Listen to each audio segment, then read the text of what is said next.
আসসালামু আলাইকুম প্রাণপ্রিয় সকল শিক্ষার্থী বন্ধুরা, আশা করছি আপনারা সকলে ভালো আছেন। আমরা শুরু করে দিয়েছি এসএসসি গণিত বেসিক টু প্রো সিরিজ। এই সিরিজে আপনারা যা যা পারছেন সেটা হচ্ছে বেসিক, মানে একটা চ্যাপ্টারের যতগুলো টপিক আছে সবগুলো টপিকের একদম বেসিক কনসেপ্টটি একদম ক্লিয়ারভাবে ইনশাল্লাহ পেয়ে যাবেন।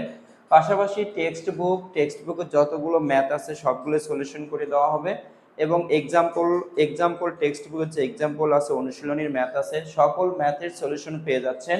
তো এই ভিডিওগুলো যেহেতু একটু কাজগুলো করতে লং প্রসেস, তাই পার্ট আকারে আমি ভিডিওগুলো আপলোড করব। তো আপনারা একটু ধৈর্য সহকারে প্রত্যেকটি টিউটোরিয়াল দেখবেন, ইনশাল্লাহ আপনাদের অনেক অনেক উপকার হবে ইনশাল্লাহ। তো আপনাদেরকে জাস্ট একটু ধৈর্য সহকারে টিউটোরিয়ালগুলো দেখতে হবে এবং প্রত্যেকটা টপিক সুন্দর করে আপনারা বুঝতে পারবেন এবং পাশাপাশি প্রত্যেকটা টপিকের অল এভরিথিং এবং অ্যাডভান্স লেভেল পর্যন্ত আপনারা একটু বুঝতে পারবেন ইনশাল্লাহ। তো আপনাদের জাস্ট একটি কাজ করতে হবে, যদি চ্যানেলটি সাবস্ক্রাইব করে না থাকেন ইনশাল্লাহ আল্লাহর অশেষ রহমতে চ্যানেলটি সাবস্ক্রাইব করে আপনাদের বন্ধু বান্ধবদের মাঝে চ্যানেলটি শেয়ার করে দেন যে আমি তোমাদের সাথে আছি, মোহাম্মদ ওসমান গনি, ইনশাল্লাহ তোমাদের সাথে আছি ইনশাল্লাহ। দোয়া করবেন সবাই যেন সর্বদাই সাথে থেকে সবগুলো ক্লাস নিতে পারি। ওকে, আমরা এখন শুরু করছি। প্রথমে আমরা যে টপিকটা শিখবো সেটা হলো সেট। সেট কাকে বলে জাস্ট একটু চিন্তা করেন, সেট জিনিসটা কি, সেট কি, জাস্ট একটু থিঙ্কিং করেন, জাস্ট প্র্যাকটিক্যাল লাইফ থেকে এটাকে ইমাজিন করেন, তাহলে এই সেটের রিয়েলাইজ, এটা প্র্যাকটিক্যাল লাইফ থেকে যদি এই জিনিসটাকে অ্যানালাইসিস করতে পারেন তাহলে সেট বেসিক্যালি রিয়েলাইজ করতে পারবেন। তাহলে সেট জিনিসটা কি, ধরেন ধরেন আপনার কাছে অনেকগুলো বই আছে। তো আমার কাছে ধরেন একটা গণিত বই আছে, এই গণিত বইটির মধ্যে একটা পেজ দিয়ে কি গণিত বইটি বানানো? নো, এটা হলো কাভার পেজ, এটা হলো আমাদের ব্যাক, অর্থাৎ এটা আমাদের ফ্রন্ট পেজ, এটা আমাদের ব্যাক পেজ এবং এর মাঝখানে অনেকগুলো পৃষ্ঠা আছে। আপনারা যদি একটু ভালোভাবে খেয়াল করেন তাহলে দেখতে পারবেন 383টা পৃষ্ঠা আছে। তার মানে এই গণিত বইটি কি 383 বা 383টি পৃষ্ঠার সমন্বয় এই বইটি তৈরি হয়েছে। আমরা যদি বলি যে এই গণিত বইটি একটা সেট, কেন, কিভাবে বলতে পারি গণিত বইটি একটা সেট? কারণ এখানে যতগুলো পৃষ্ঠা আছে সবগুলো পৃষ্ঠার সমন্বয়ে এই ম্যাথমেটিক্স বা এই বইটি তৈরি করা হয়েছে, তার মানে বই একটা সেট। আবার যদি আমরা একটু অন্যভাবে চিন্তা করি যে ধরেন আপনার কাছে এইরকম বা 3টা বই আছে, মানে আমরা এখানে কি বললাম, কেমিস্ট্রি, এখানে ফিজিক্স, এখানে ম্যাথ, এই 3টা বই। মোটামুটি আমরা যদি বলি যে বিজ্ঞান মানে নবম দশম শ্রেণীর গণিত বইয়ের, বা আমরা যদি এইভাবে বলি নবম দশম শ্রেণীর বিজ্ঞান মানে বিজ্ঞান বইয়ের সেট, তাহলে কি হবে?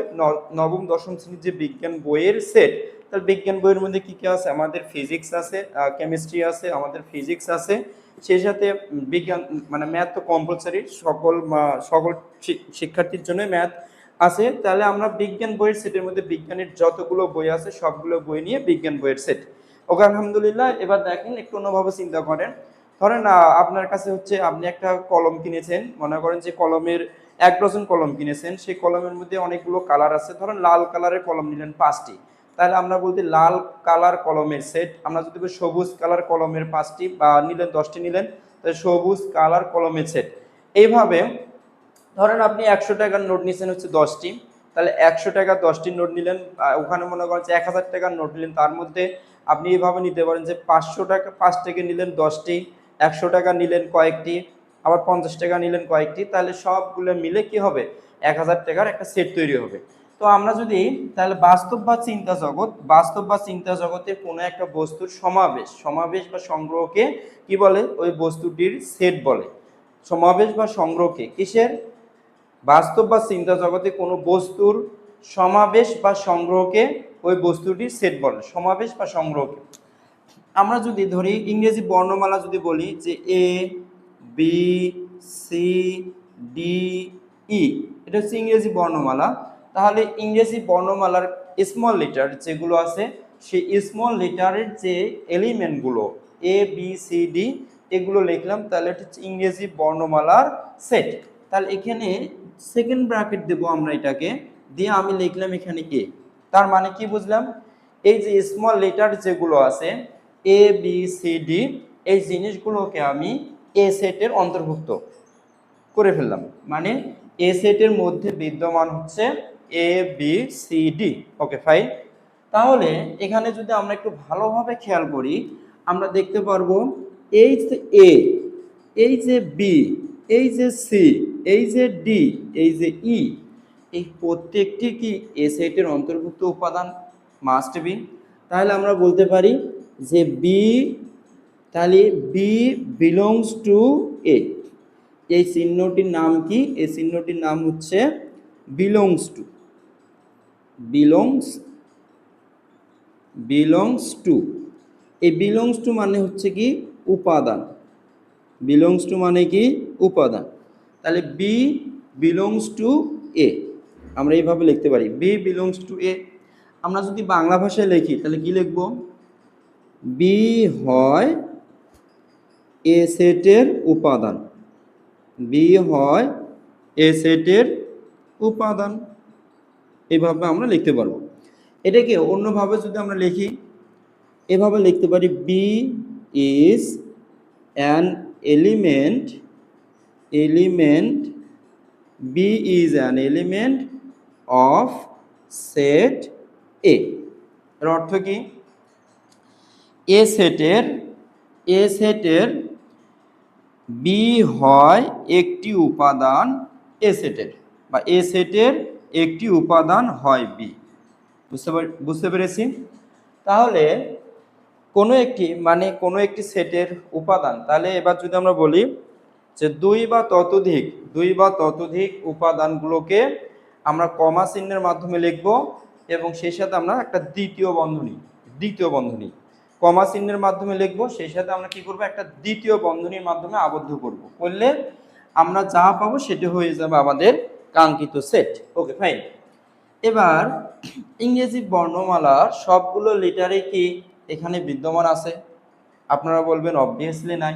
তাহলে একটু যদি ভালোভাবে চিন্তা করেন যে ইংরেজি বর্ণমালা সবগুলো এখানে উপস্থিত নাই, এম কি এ সেটের অন্তর্ভুক্ত কোনো উপাদান?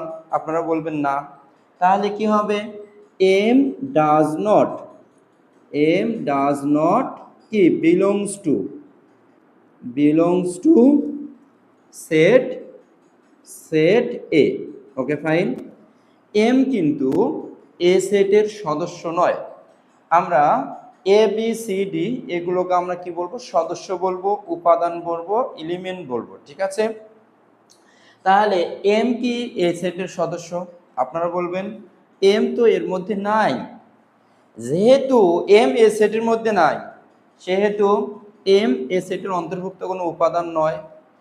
এই জিনিসটিকে আমরা এইভাবে প্রকাশ করতে পারি, M does not belongs to set A. তাহলে এম হচ্ছে এ সেটের কোনো অন্তর্ভুক্ত উপাদান নয়। আবার আমরা এটাকে এভাবে বলতে পারি, যেমন M is not an element of set A. M A সেটের অন্তর্ভুক্ত কোনো উপাদান নয়, আমরা এভাবে লিখতে পারি। ওকে, আমরা সেট বুঝলাম এবং সেটের উপাদান বুঝলাম, এবং সেই উপাদানগুলোকে কিভাবে প্রকাশ করা হয় সেটাও আমরা শিখে নিলাম। এবার আমরা শিখব সেটের প্রকারভেদ। কি শিখব? সেটের প্রকারভেদ। এই সেটকে যদি আমরা ভাগ করি তাহলে দুইটি ভাগে ভাগ করতে পারবো। কয়টি ভাগে? দুইটি ভাগে। একটা ভাগে আমরা ভাগ করতে পারবো এইভাবে, সেটকে যদি আমরা ভাগ করি তাহলে দুইটি ভাগে সুন্দরভাবে ডিভাইডেড করতে পারি। একটা ভাগ হচ্ছে গঠন পদ্ধতি। কি পদ্ধতি? গঠন পদ্ধতি। এই পদ্ধতির নাম হচ্ছে, এই গঠন পদ্ধতির নাম হচ্ছে সেট বিল্ডার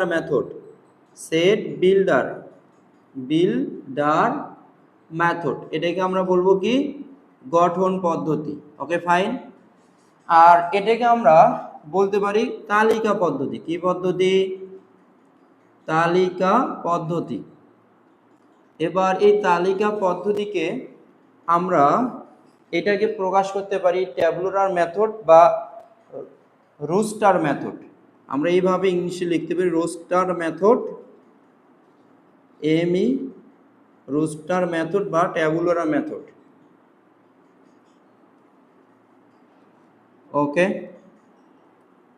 ওকে, ফাইন। এই তালিকা পদ্ধতির মধ্যে কি থাকবে? আপনারা বলেন তালিকা পদ্ধতির মধ্যে শর্ত থাকবে, আর তালিকা পদ্ধতির মধ্যে লিস্ট থাকবে। লিস্ট লিস্ট থাকবে। মানে আমরা যখন কোনো কিছু যখন বর্ণনা করে লিখবো, লিস্ট আকারে লিখবো, ওকে। আর এখানে থাকবে হচ্ছে শর্ত থাকবে, গঠন পদ্ধতি কি থাকবে, শর্ত থাকবে। তাহলে তালিকা পদ্ধতির মধ্যে লিস্ট থাকবে এবং গঠন পদ্ধতির মধ্যে শর্ত থাকবে। আচ্ছা, ধরেন আমি এখানে একটা শর্ত দিয়ে দিলাম, মনে করো যে আমি কিছু খরচ করব, ধরেন আমি কিছু টাকা খরচ করব, কিছু পরিমাণ অ্যামাউন্ট আমি খরচ করব। তাহলে আমার কাছে ধরেন আমার কাছে আছে কত, 500 টাকা। আমার কাছে কত আছে, 500 টাকা। ওকে ফাইন, একটু জাস্ট চিন্তা করাইতেছি আপনাদেরকে। আমার কাছে 500 টাকা আছে। এখন এই 500 টাকা আমি যদি নিজে বাউন্ডিং করি বা 500 টাকার যদি কি আমি শর্তের মধ্যে নিয়ে আসি, তাহলে আমি বলবো যে এক্স যেন এক্স বিলংস টু টাকা। তাহলে এক্স যেন এক্স বিলংস টু টাকা, আমি কিছু টাকা খরচ করব। কি খরচ করব, কিছু টাকা খরচ করব। এবং এই যে টাকাটা খরচ করব, এই টাকাটা সর্বোচ্চ, মানে আমি যে খরচ করব, এই খরচের পরিমাণটা বা আমি যে স্পেন্ড করব, ব্যয় করব, সে ব্যয়ের পরিমাণটা সর্বোচ্চ হবে 500 টাকা কিংবা তার কম। তাহলে 500 টাকা আমরা সর্বোচ্চ পরিমাণে খরচ করতে পারবো, সেই জন্য লেস দেন অর ইকুয়াল দেওয়া হয়। ঠিক আছে, তাহলে একটু যদি চিন্তা করেন তাহলে আমাদের মূল জিনিসটা চিন্তা হবে। তো মূল জিনিস কি, এখানে ধরেন আমি কত টাকা কিন্তু মূল জিনিস, মানে টাকা মূল জিনিস এখানে। তার সাথে আমি এক্স বিলংস টু, এক্স হলো অ্যামাউন্ট বোঝাবে, পরিমাণ বোঝাবে, আমি কত টাকা খরচ করব। তাহলে এখানে যদি আমি লিখি যে এক্স বিলংস টু আর, তাহলে এখানে মেইন ফ্যাক্টর কি আর কিন্তু বাস্তব সংখ্যা। কারণ বাস্তব সংখ্যার মধ্যে কি কি আছে সবগুলো আপনাদের জানতে হবে। যদি বলি এক্স বিলংস টু এন, তাহলে এন হচ্ছে একটা কি স্বাভাবিক সংখ্যা। তাহলে স্বাভাবিক সংখ্যার মধ্যে কোন কোন সংখ্যাগুলো থাকে সেগুলো জানতে হবে। তাহলে শর্ত যদি আমরা ভালোভাবে বুঝতে চাই, তাহলে জিনিসগুলো আমাদের মাস্ট বি জানতে হবে, একটু নোট করতে হবে। তাহলে বাস্তব সংখ্যার সেট, বাস্তব সংখ্যার সেট, এই বাস্তব সংখ্যার সেট হচ্ছে আর। আমরা এইভাবে লিখব, বাস্তব সংখ্যার সেট কি আর। ঠিক আছে, আর কে বাস্তব সংখ্যার সেট বলে। এখন বাস্তব সংখ্যা কাকে বলে, আমরা যদি বলি যে বাস্তব সংখ্যা হচ্ছে আমাদের একটা গণিতের নবম দশম শ্রেণীর গণিতের প্রথম অধ্যায়টি আছে বাস্তব সংখ্যা। এই বাস্তব সংখ্যা হচ্ছে দুই ধরনের, মানে একটা যদি বলি মূলদ সংখ্যা, আর একটা বলবো কি অমূলদ সংখ্যা। অমূলদ সংখ্যা, মূলদ এবং অমূলদ সংখ্যাকে একত্রে কি বলা হবে, বাস্তব সংখ্যা। মূলদ এবং অমূলদ সংখ্যাকে একত্রে বলা হবে বাস্তব সংখ্যা। তাহলে মূলদ সংখ্যা কোনগুলো, যেগুলোকে পি ভাগ কিউ আকারে প্রকাশ করা যায়, আর যেগুলোকে পি ভাগ কিউ আকারে প্রকাশ করা যায় না, এত আকারে কি করা যায় না, প্রকাশ করা যায় না, প্রকাশ করা যায় না। ওকে ফাইন, যে পি ভাগ কিউ আকারে প্রকাশ করা যায় না সেটা হলো অমূলদ, আর যেগুলোকে পি ভাগ কিউ আকারে প্রকাশ করা যায় সেগুলো মূলদ। একটু প্র্যাকটিক্যাল দেখেন, ধরেন আমি একটা সংখ্যা লিখলাম 2.75, এটা ভগ্ন অংশ, কিন্তু এই সংখ্যাটিকে পি ভাগ কিউ আকারে প্রকাশ করা যাবে কিভাবে। আমরা যদি সম্পূর্ণ সংখ্যাটা আগে লিখে নেই, যে 275 ডিভাইডেড বাই এই দশমিক পয়েন্টের জন্য 1, এরপরে সংখ্যা হচ্ছে 2টি, এই জন্য শূন্য দিলাম 2টি। ওকে ফাইন, তাহলে 275কে 100 দ্বারা ডিভাইডেড করলে আমরা 2.75 কিন্তু পেয়ে যাব। সেই জন্য আমরা এই সংখ্যাটিকে কিবা উপরের মানটি লবকে আমরা বলবো পি, আর হরকে আমরা বলবো কিউ। পি ভাগ কিউ আকারে প্রকাশ করতে পারলাম। সুতরাং এই টাইপের যতগুলো সংখ্যা আছে বা মূলদ সংখ্যা যতগুলো আছে সবগুলো বাস্তব সংখ্যা। আবার দেখেন আমরা যদি লিখি √25, যেটাকে বর্গমূল করলে হবে 5, এর নিচে কিচ্ছু নাই, তার মানে কি আছে, 1 আছে। তাহলে এই 5কে আমরা বলতে পারি পি, আর এই 1কে আমরা বলতে পারি কিন্তু কিউ। তাহলে √25কে আমরা পি বা কিউ আকারে প্রকাশ করতে পেরেছি।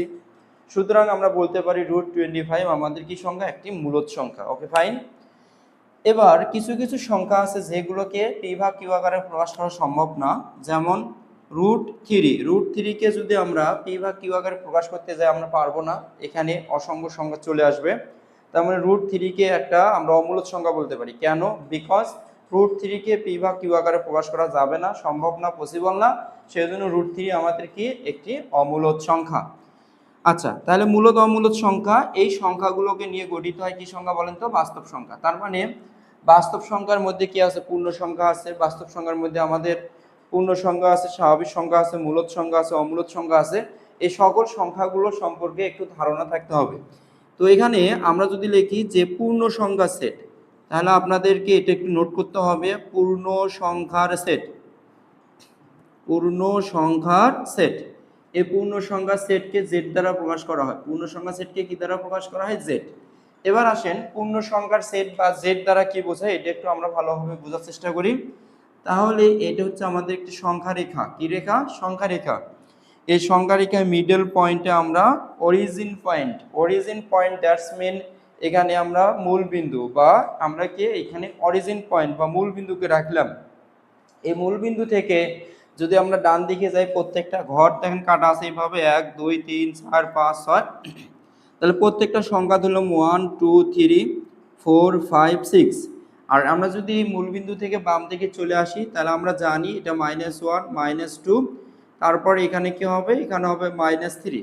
এটা সংখ্যা রেখার আবিষ্কার থেকে কিন্তু আমরা জানি। তো এই তো, তাহলে পূর্ণ সংখ্যার সেট বা জেড কাকে বলে? শূন্য সহ সকল ধনাত্মক এবং সকল ঋণাত্মক সংখ্যাকে একত্রে বলা হয় কি? পূর্ণ সংখ্যা। তাহলে পূর্ণ সংখ্যাকে যদি আমরা বলি এইভাবে বলবো যে ডট ডট ডট, মানে এইদিকে আরো অসংখ্য সংখ্যা কিন্তু আমাদের আছে, এজন্য আমরা কি দেব? ডট ডট ডট দেব। দিয়ে এখানে লিখলাম -3 কমা -2 কমা -1। এটা দ্বারা কি বুঝলাম? এইদিকে -ইনফিনিটি থেকে শুরু করে, মানে এই ডট ডট দেওয়ার অর্থ হচ্ছে এদিকে কিন্তু আরো অসংখ্য সংখ্যা আছে। তার মানে এইদিকে কি শুধু -3 থেকে শুরু তা কিন্তু না, -3 -4 -5 -6 -7 এইদিকে অসংখ্য সংখ্যা বিদ্যমান। তাহলে এইদিকে অসংখ্য সংখ্যা থেকে শুরু করে -3 -2 -1, তারপরে সংখ্যাটা -3 -2 -1, তারপরে সংখ্যা কত? 0, তারপরে সংখ্যা 1, তারপরে 2, তারপর দিলাম মনে করেন যে এইভাবে ডট ডট দিলাম। তাহলে এই ডট ডটের অর্থ হচ্ছে এদিকে কি আরো অসংখ্য সংখ্যা বিদ্যমান, এদিকে আরো অসংখ্য বা অসীম সংখ্যক সংখ্যা বিদ্যমান। তাহলে আমরা যদি পূর্ণ সংখ্যা সেট বলি তাহলে পূর্ণ সংখ্যা কাকে বলবো? শূন্য সহ সকল ধনাত্মক এবং সকল ঋণাত্মক সংখ্যাকে আমরা পূর্ণ সংখ্যা বলে থাকি। Okay fine.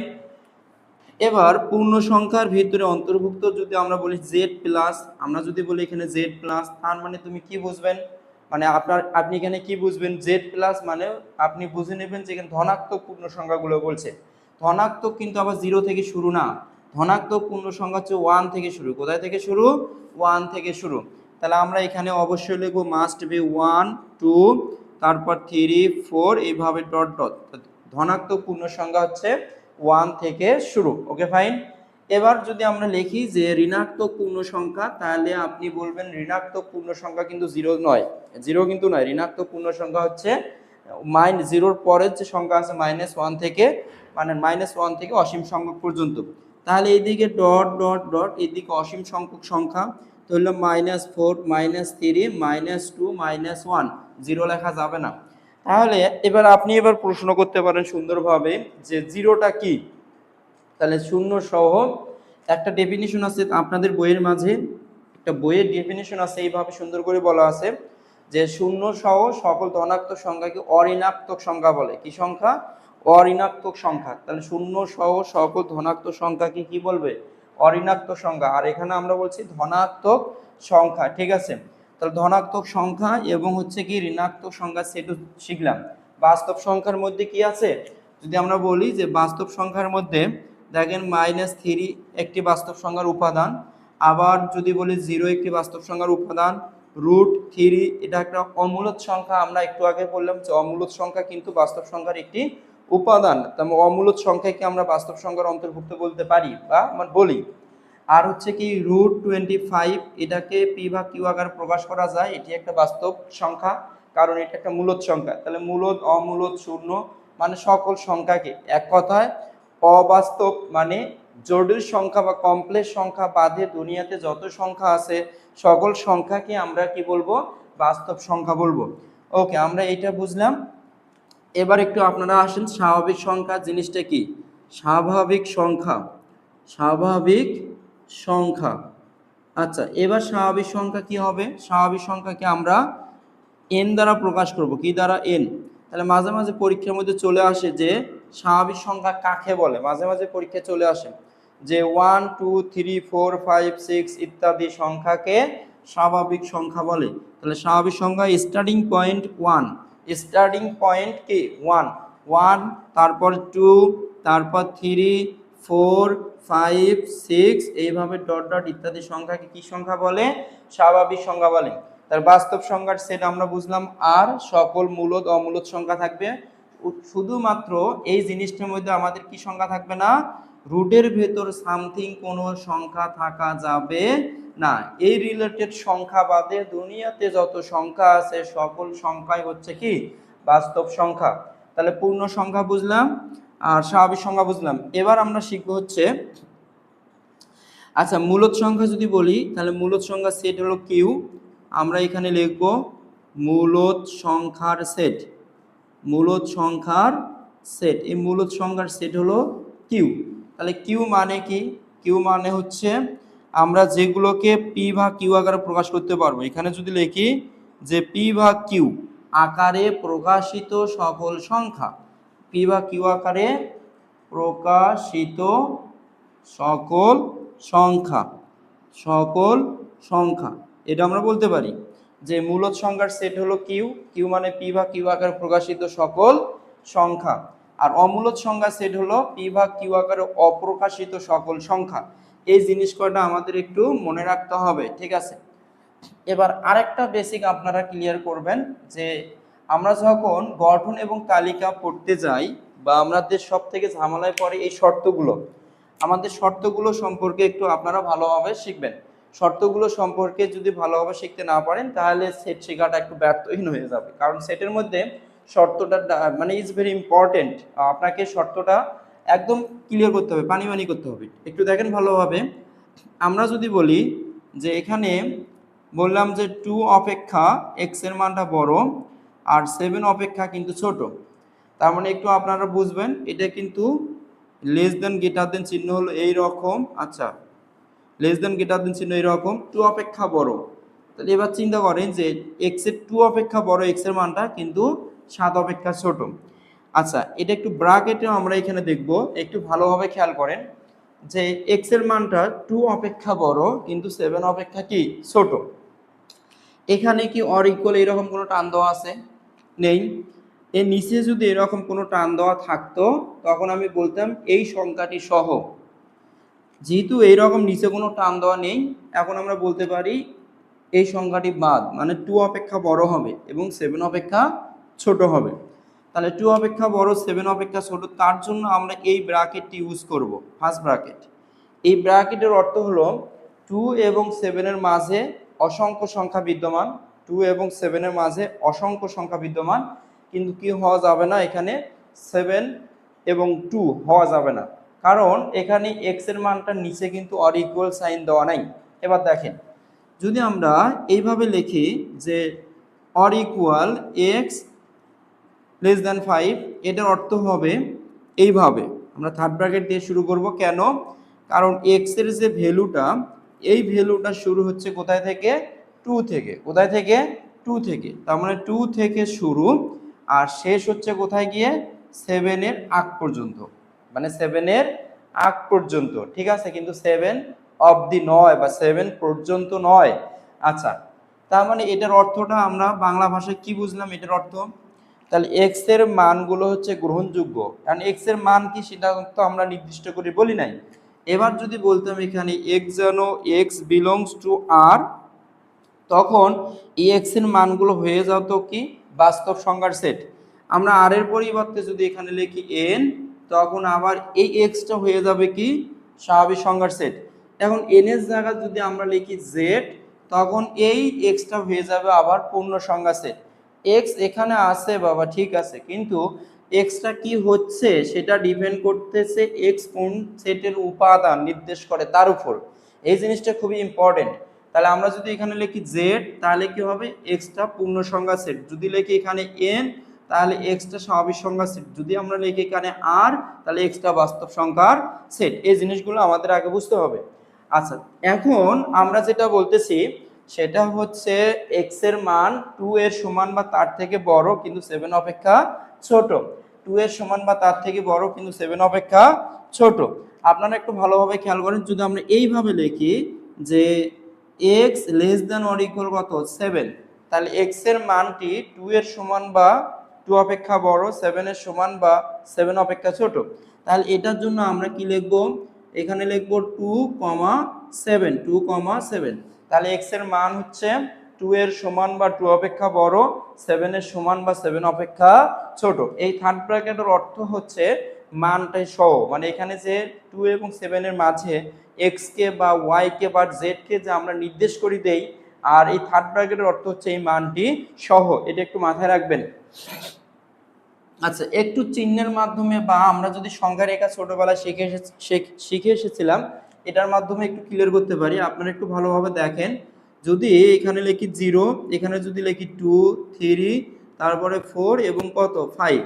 আচ্ছা, এইটাকে আমি বোল্ড করলাম আর এটাকে আমি বোল্ড করলাম, কিন্তু যেই সংখ্যাটিকে বোল্ড করেছি ওই সংখ্যাটি কিন্তু আমরা ভরাট করে দেব না, না দিয়ে আমরা জাস্ট এতটুকু টেনে দেব। এতটুকু টেনে দেওয়ার অর্থ হচ্ছে এখানে যদি বলি যে 2, তার মানে কি 2 x এর মানটি 2 কিন্তু মানে 2 এর সমান নয়, x এর মানটি 5 এর সমান নয়, তাহলে 2 অপেক্ষা বড়, x এর মানটি 5 অপেক্ষা ছোট। ওকে ফাইন, আমাদের এই চিত্র থেকে এটা আমরা বলবো। আর ব্র্যাকেটে লিখব 2,5। কেন? কারণ x এর মান 2 এর সমান নয়, 2 অপেক্ষা বড়, একটু হলো বড়, x এর মান 2.01।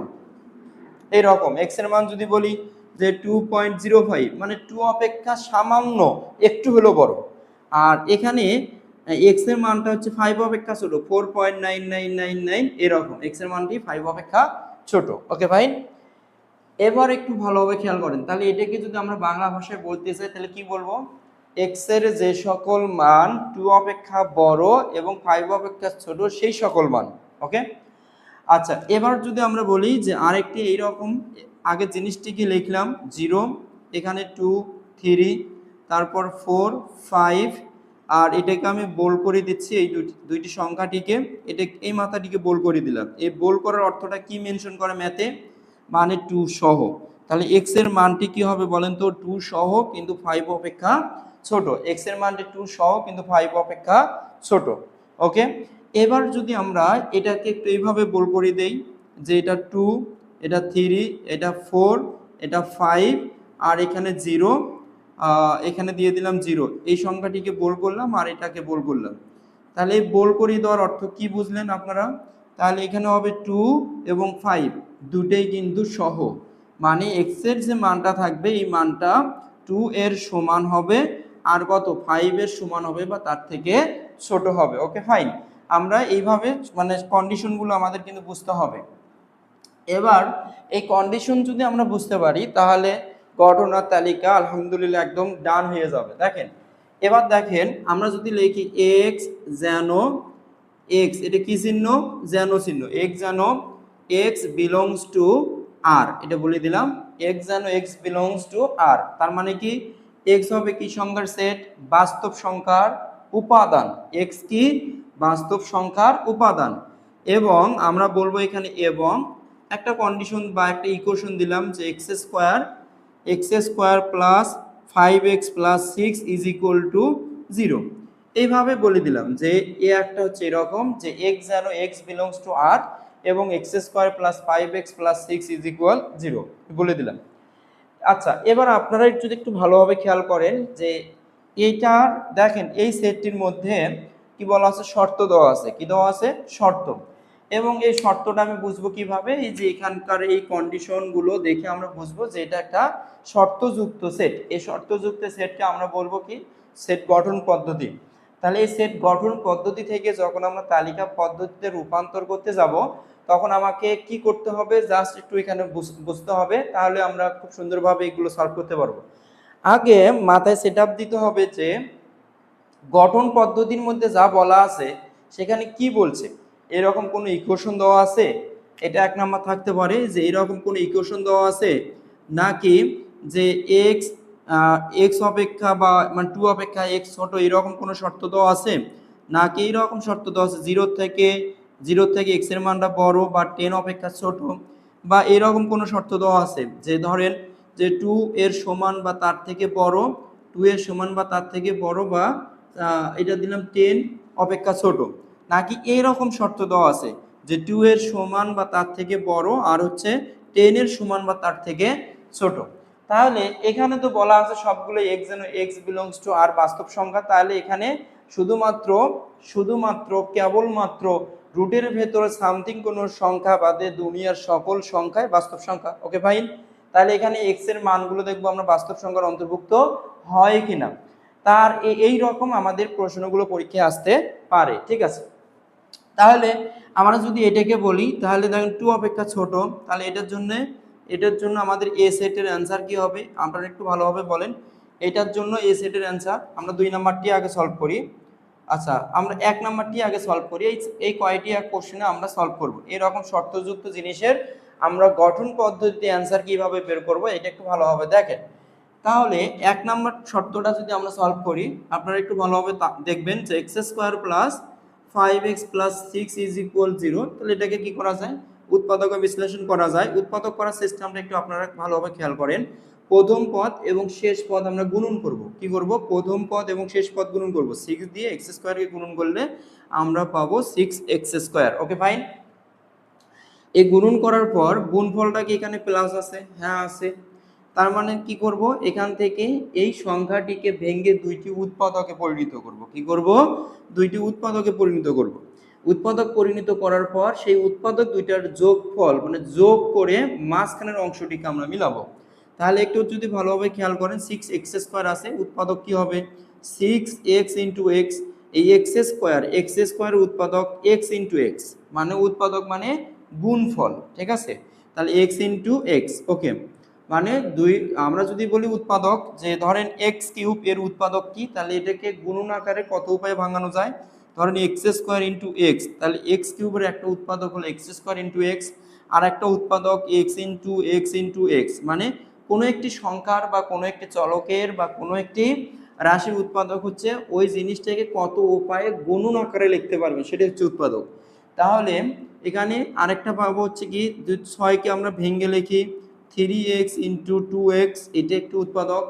আর কি বলছে প্লাস, তাহলে প্লাস হয় কয় ভাবে বলেন তো, প্লাস হয় দুই ভাবে, যে এই উৎপাদক দুটাই হতে পারে প্লাস আর এই উৎপাদক দুইটাই হতে পারে মাইনাস। কারণ প্লাসে প্লাসে কি হয় প্লাস হয়, মাইনাসে মাইনাসে কি হয় প্লাস হয়। এখন যদি এখানে কি চিহ্ন হয়, প্লাস চিহ্ন হয়, কি চিহ্ন, তাহলে আমরা উৎপাদক দুটোর মাঝে কি নেব, প্লাস চিহ্ন নেব।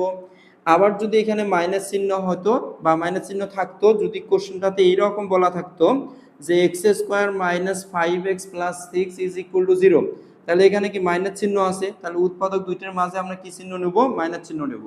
আর আমি মনে করি যে আলহামদুলিল্লাহ আপনারা সবাই বুঝতে পেরেছেন। তাহলে এখানে এই উৎপাদক দুইটার মাঝে প্লাস চিহ্ন নিব। একটু ভালোভাবে দেখেন যে x² প্লাস এখানে কত আছে 3x আর এখানে কত 2x, তাহলে x² plus 3x plus 2x, তাহলে আমরা এখানে কি করব 3x প্লাস 2x প্লাস কত 6 ইজ ইকুয়াল কত 0। তাহলে এবার দুইটার মাঝে কি কমন নেব, x কমন নেব। কেন x কমন নেব, x কমন নেওয়ার ব্যাপারটা একটু আপনারা ক্লিয়ার করেন। দেখেন এই দুইটি পদের মাঝে কার পাওয়ার 1, এখানে পাওয়ার কিন্তু 1, এখানে পাওয়ার কিন্তু 2। তাহলে আপনারা ধরেন এইরকম একটা জিনিস চিন্তা করেন যে এটা হলো তোমার জায়গায় দুইটা ঘর আছে, ঘর, একটা ঘরের মধ্যে দুইটা x আর একটা ঘরের মধ্যে একটা x। তাহলে কমন বলতে কি বোঝায়, কমন বলতে বোঝায় ধরেন কমন ড্রেস, আমরা বলি কমন ড্রেস, আমি যে ড্রেসটা পরেছি এইরকম ড্রেস কি আর দুনিয়াতে নাই, অবশ্যই মাস্ট বি আছে। তাহলে এই ড্রেসের মতো যতগুলো ড্রেস আছে সবগুলোকে আমরা বলবো কমন ড্রেস, কমন ড্রেস। আমরা দেখেন এটাকে আমরা বলি মার্কার। আমার হাতে দেখেন আমি যদি বলি এটা এখানে দুইটা মার্কার আছে, এখানে একটি মার্কার আছে, তাহলে এই যে এটা ধরেন এই হাত আর আমার এই হাত, দুই হাতের মধ্যে দুইটি মার্কার আছে, তার মধ্যে কমন মার্কার কি, আপনারা বলবেন লাল মার্কার। কেন, কারণ কয়টা লাল মার্কার, বলবেন একটি লাল মার্কার, একটি। কারণ এখানে আছে মার্কার কিন্তু দুইটি, তার মধ্যে কালো একটি লাল একটি, আর এখানে মার্কার কয়টি বলেন তো, একটি, সেই একটি মার্কারে কিন্তু আমাদের লাল। তাহলে দুইটার মাঝে দেখতে কি রকম বা একই রকম, মানে সর্বনিম্ন পাওয়ার বিশিষ্ট যে চলকটি সেটা কিন্তু আমাদের কমন। এবার দেখেন এখানে এই দুইটা এক্স মানে কি বলেন তো এক্স স্কোয়ার, তাহলে এখানে একটা এক্স মানে কি এক্স এর উপর পাওয়ার কিন্তু এক, তাহলে এক্স স্কোয়ার আর এক্স এর মাঝে কমন কি ওই তো এটা হলো এক্স স্কোয়ার। তাহলে আপনারা বলেন এটা কি এক্স স্কোয়ার আর এটা কি এক্স, তাহলে এক্স স্কোয়ার আর এক্স এর মাঝে কমন কি অনলি একটি মার্কার মানে একটা এক্স। তাহলে দেখেন এখানে এক্স স্কোয়ার আর এক্স এদের মাঝে কমন হলো একটি এক্স, তাহলে আমরা যদি লিখি এক্স স্কোয়ার প্লাস এক্স, তাহলে এক্স কে যদি কমন নেই কারণ একটি এক্স মানে কমন নেওয়ার মধ্যে যদি দুই বা ততোধিক চলক থাকে এবং সেগুলোর মধ্যে যদি একাধিক পাওয়ার থাকে তাহলে তাদের মধ্যে থেকে সর্বনিম্ন পাওয়ার যেটি সেটি কিন্তু কমন যাবে। তাহলে সর্বনিম্ন পাওয়ার কি এক্স, একটা এক্স আর এক্স স্কোয়ার এটার মাঝে কমন যাচ্ছে এক্স, তাহলে দুইটা এক্স থেকে যদি একটা এক্স চলে যায় কমন নেওয়া মানে কি ওইটা দ্বারা এক্স স্কোয়ারকে কি দেবো ভাগ দেব। তাহলে দেখেন এক্স স্কোয়ারকে যদি এক্স দ্বারা আপনি ভাগ দেন কাটাকাটি করলে কি থাকবে বলেন তো এক্স থাকবে, এই কমন নেওয়ার অর্থ হচ্ছে এইটা। তাহলে এক্স স্কোয়ার থেকে যদি এক্স চলে যায় তাহলে এই এক্স স্কোয়ারের মধ্যে কি থাকবে অনলি এক্স পড়ে থাকবে এক্স প্লাস আর এই এক্স স্কোয়ারের সাথে কিচ্ছু নাই বলতে ওয়ান কিন্তু আছে, কি আছে ওয়ান, তাহলে এই যে এক্স ইন্টু ওয়ান কে যদি আমরা এক্স দ্বারা ভাগ দিই তাহলে এক্স ইন্টু ওয়ান কে যদি এক্স দ্বারা ভাগ দিই কাটাকাটি করলে কি থাকবে ওয়ান থাকবে, তাহলে ওয়ান কে এখানে লিখে দেবো। আলহামদুলিল্লাহ আশা করি যে বুঝতে পেরেছেন যে কমন নেওয়া মানে যে জিনিসটাকে বা কমন কি যাবে আগে সর্বনিম্ন যেটি পাওয়ার থাকবে যার উপর সর্বনিম্ন পদ থাকবে সেটি কমন যাবে এবং ওই কমন ফ্যাক্টরটি দ্বারা প্রত্যেকটি পদকে ভাগ করে লিখে দিবেন, ঠিক আছে। ওকে ফাইন, এবার একটু ভালোভাবে তাকান নিচের দিকে।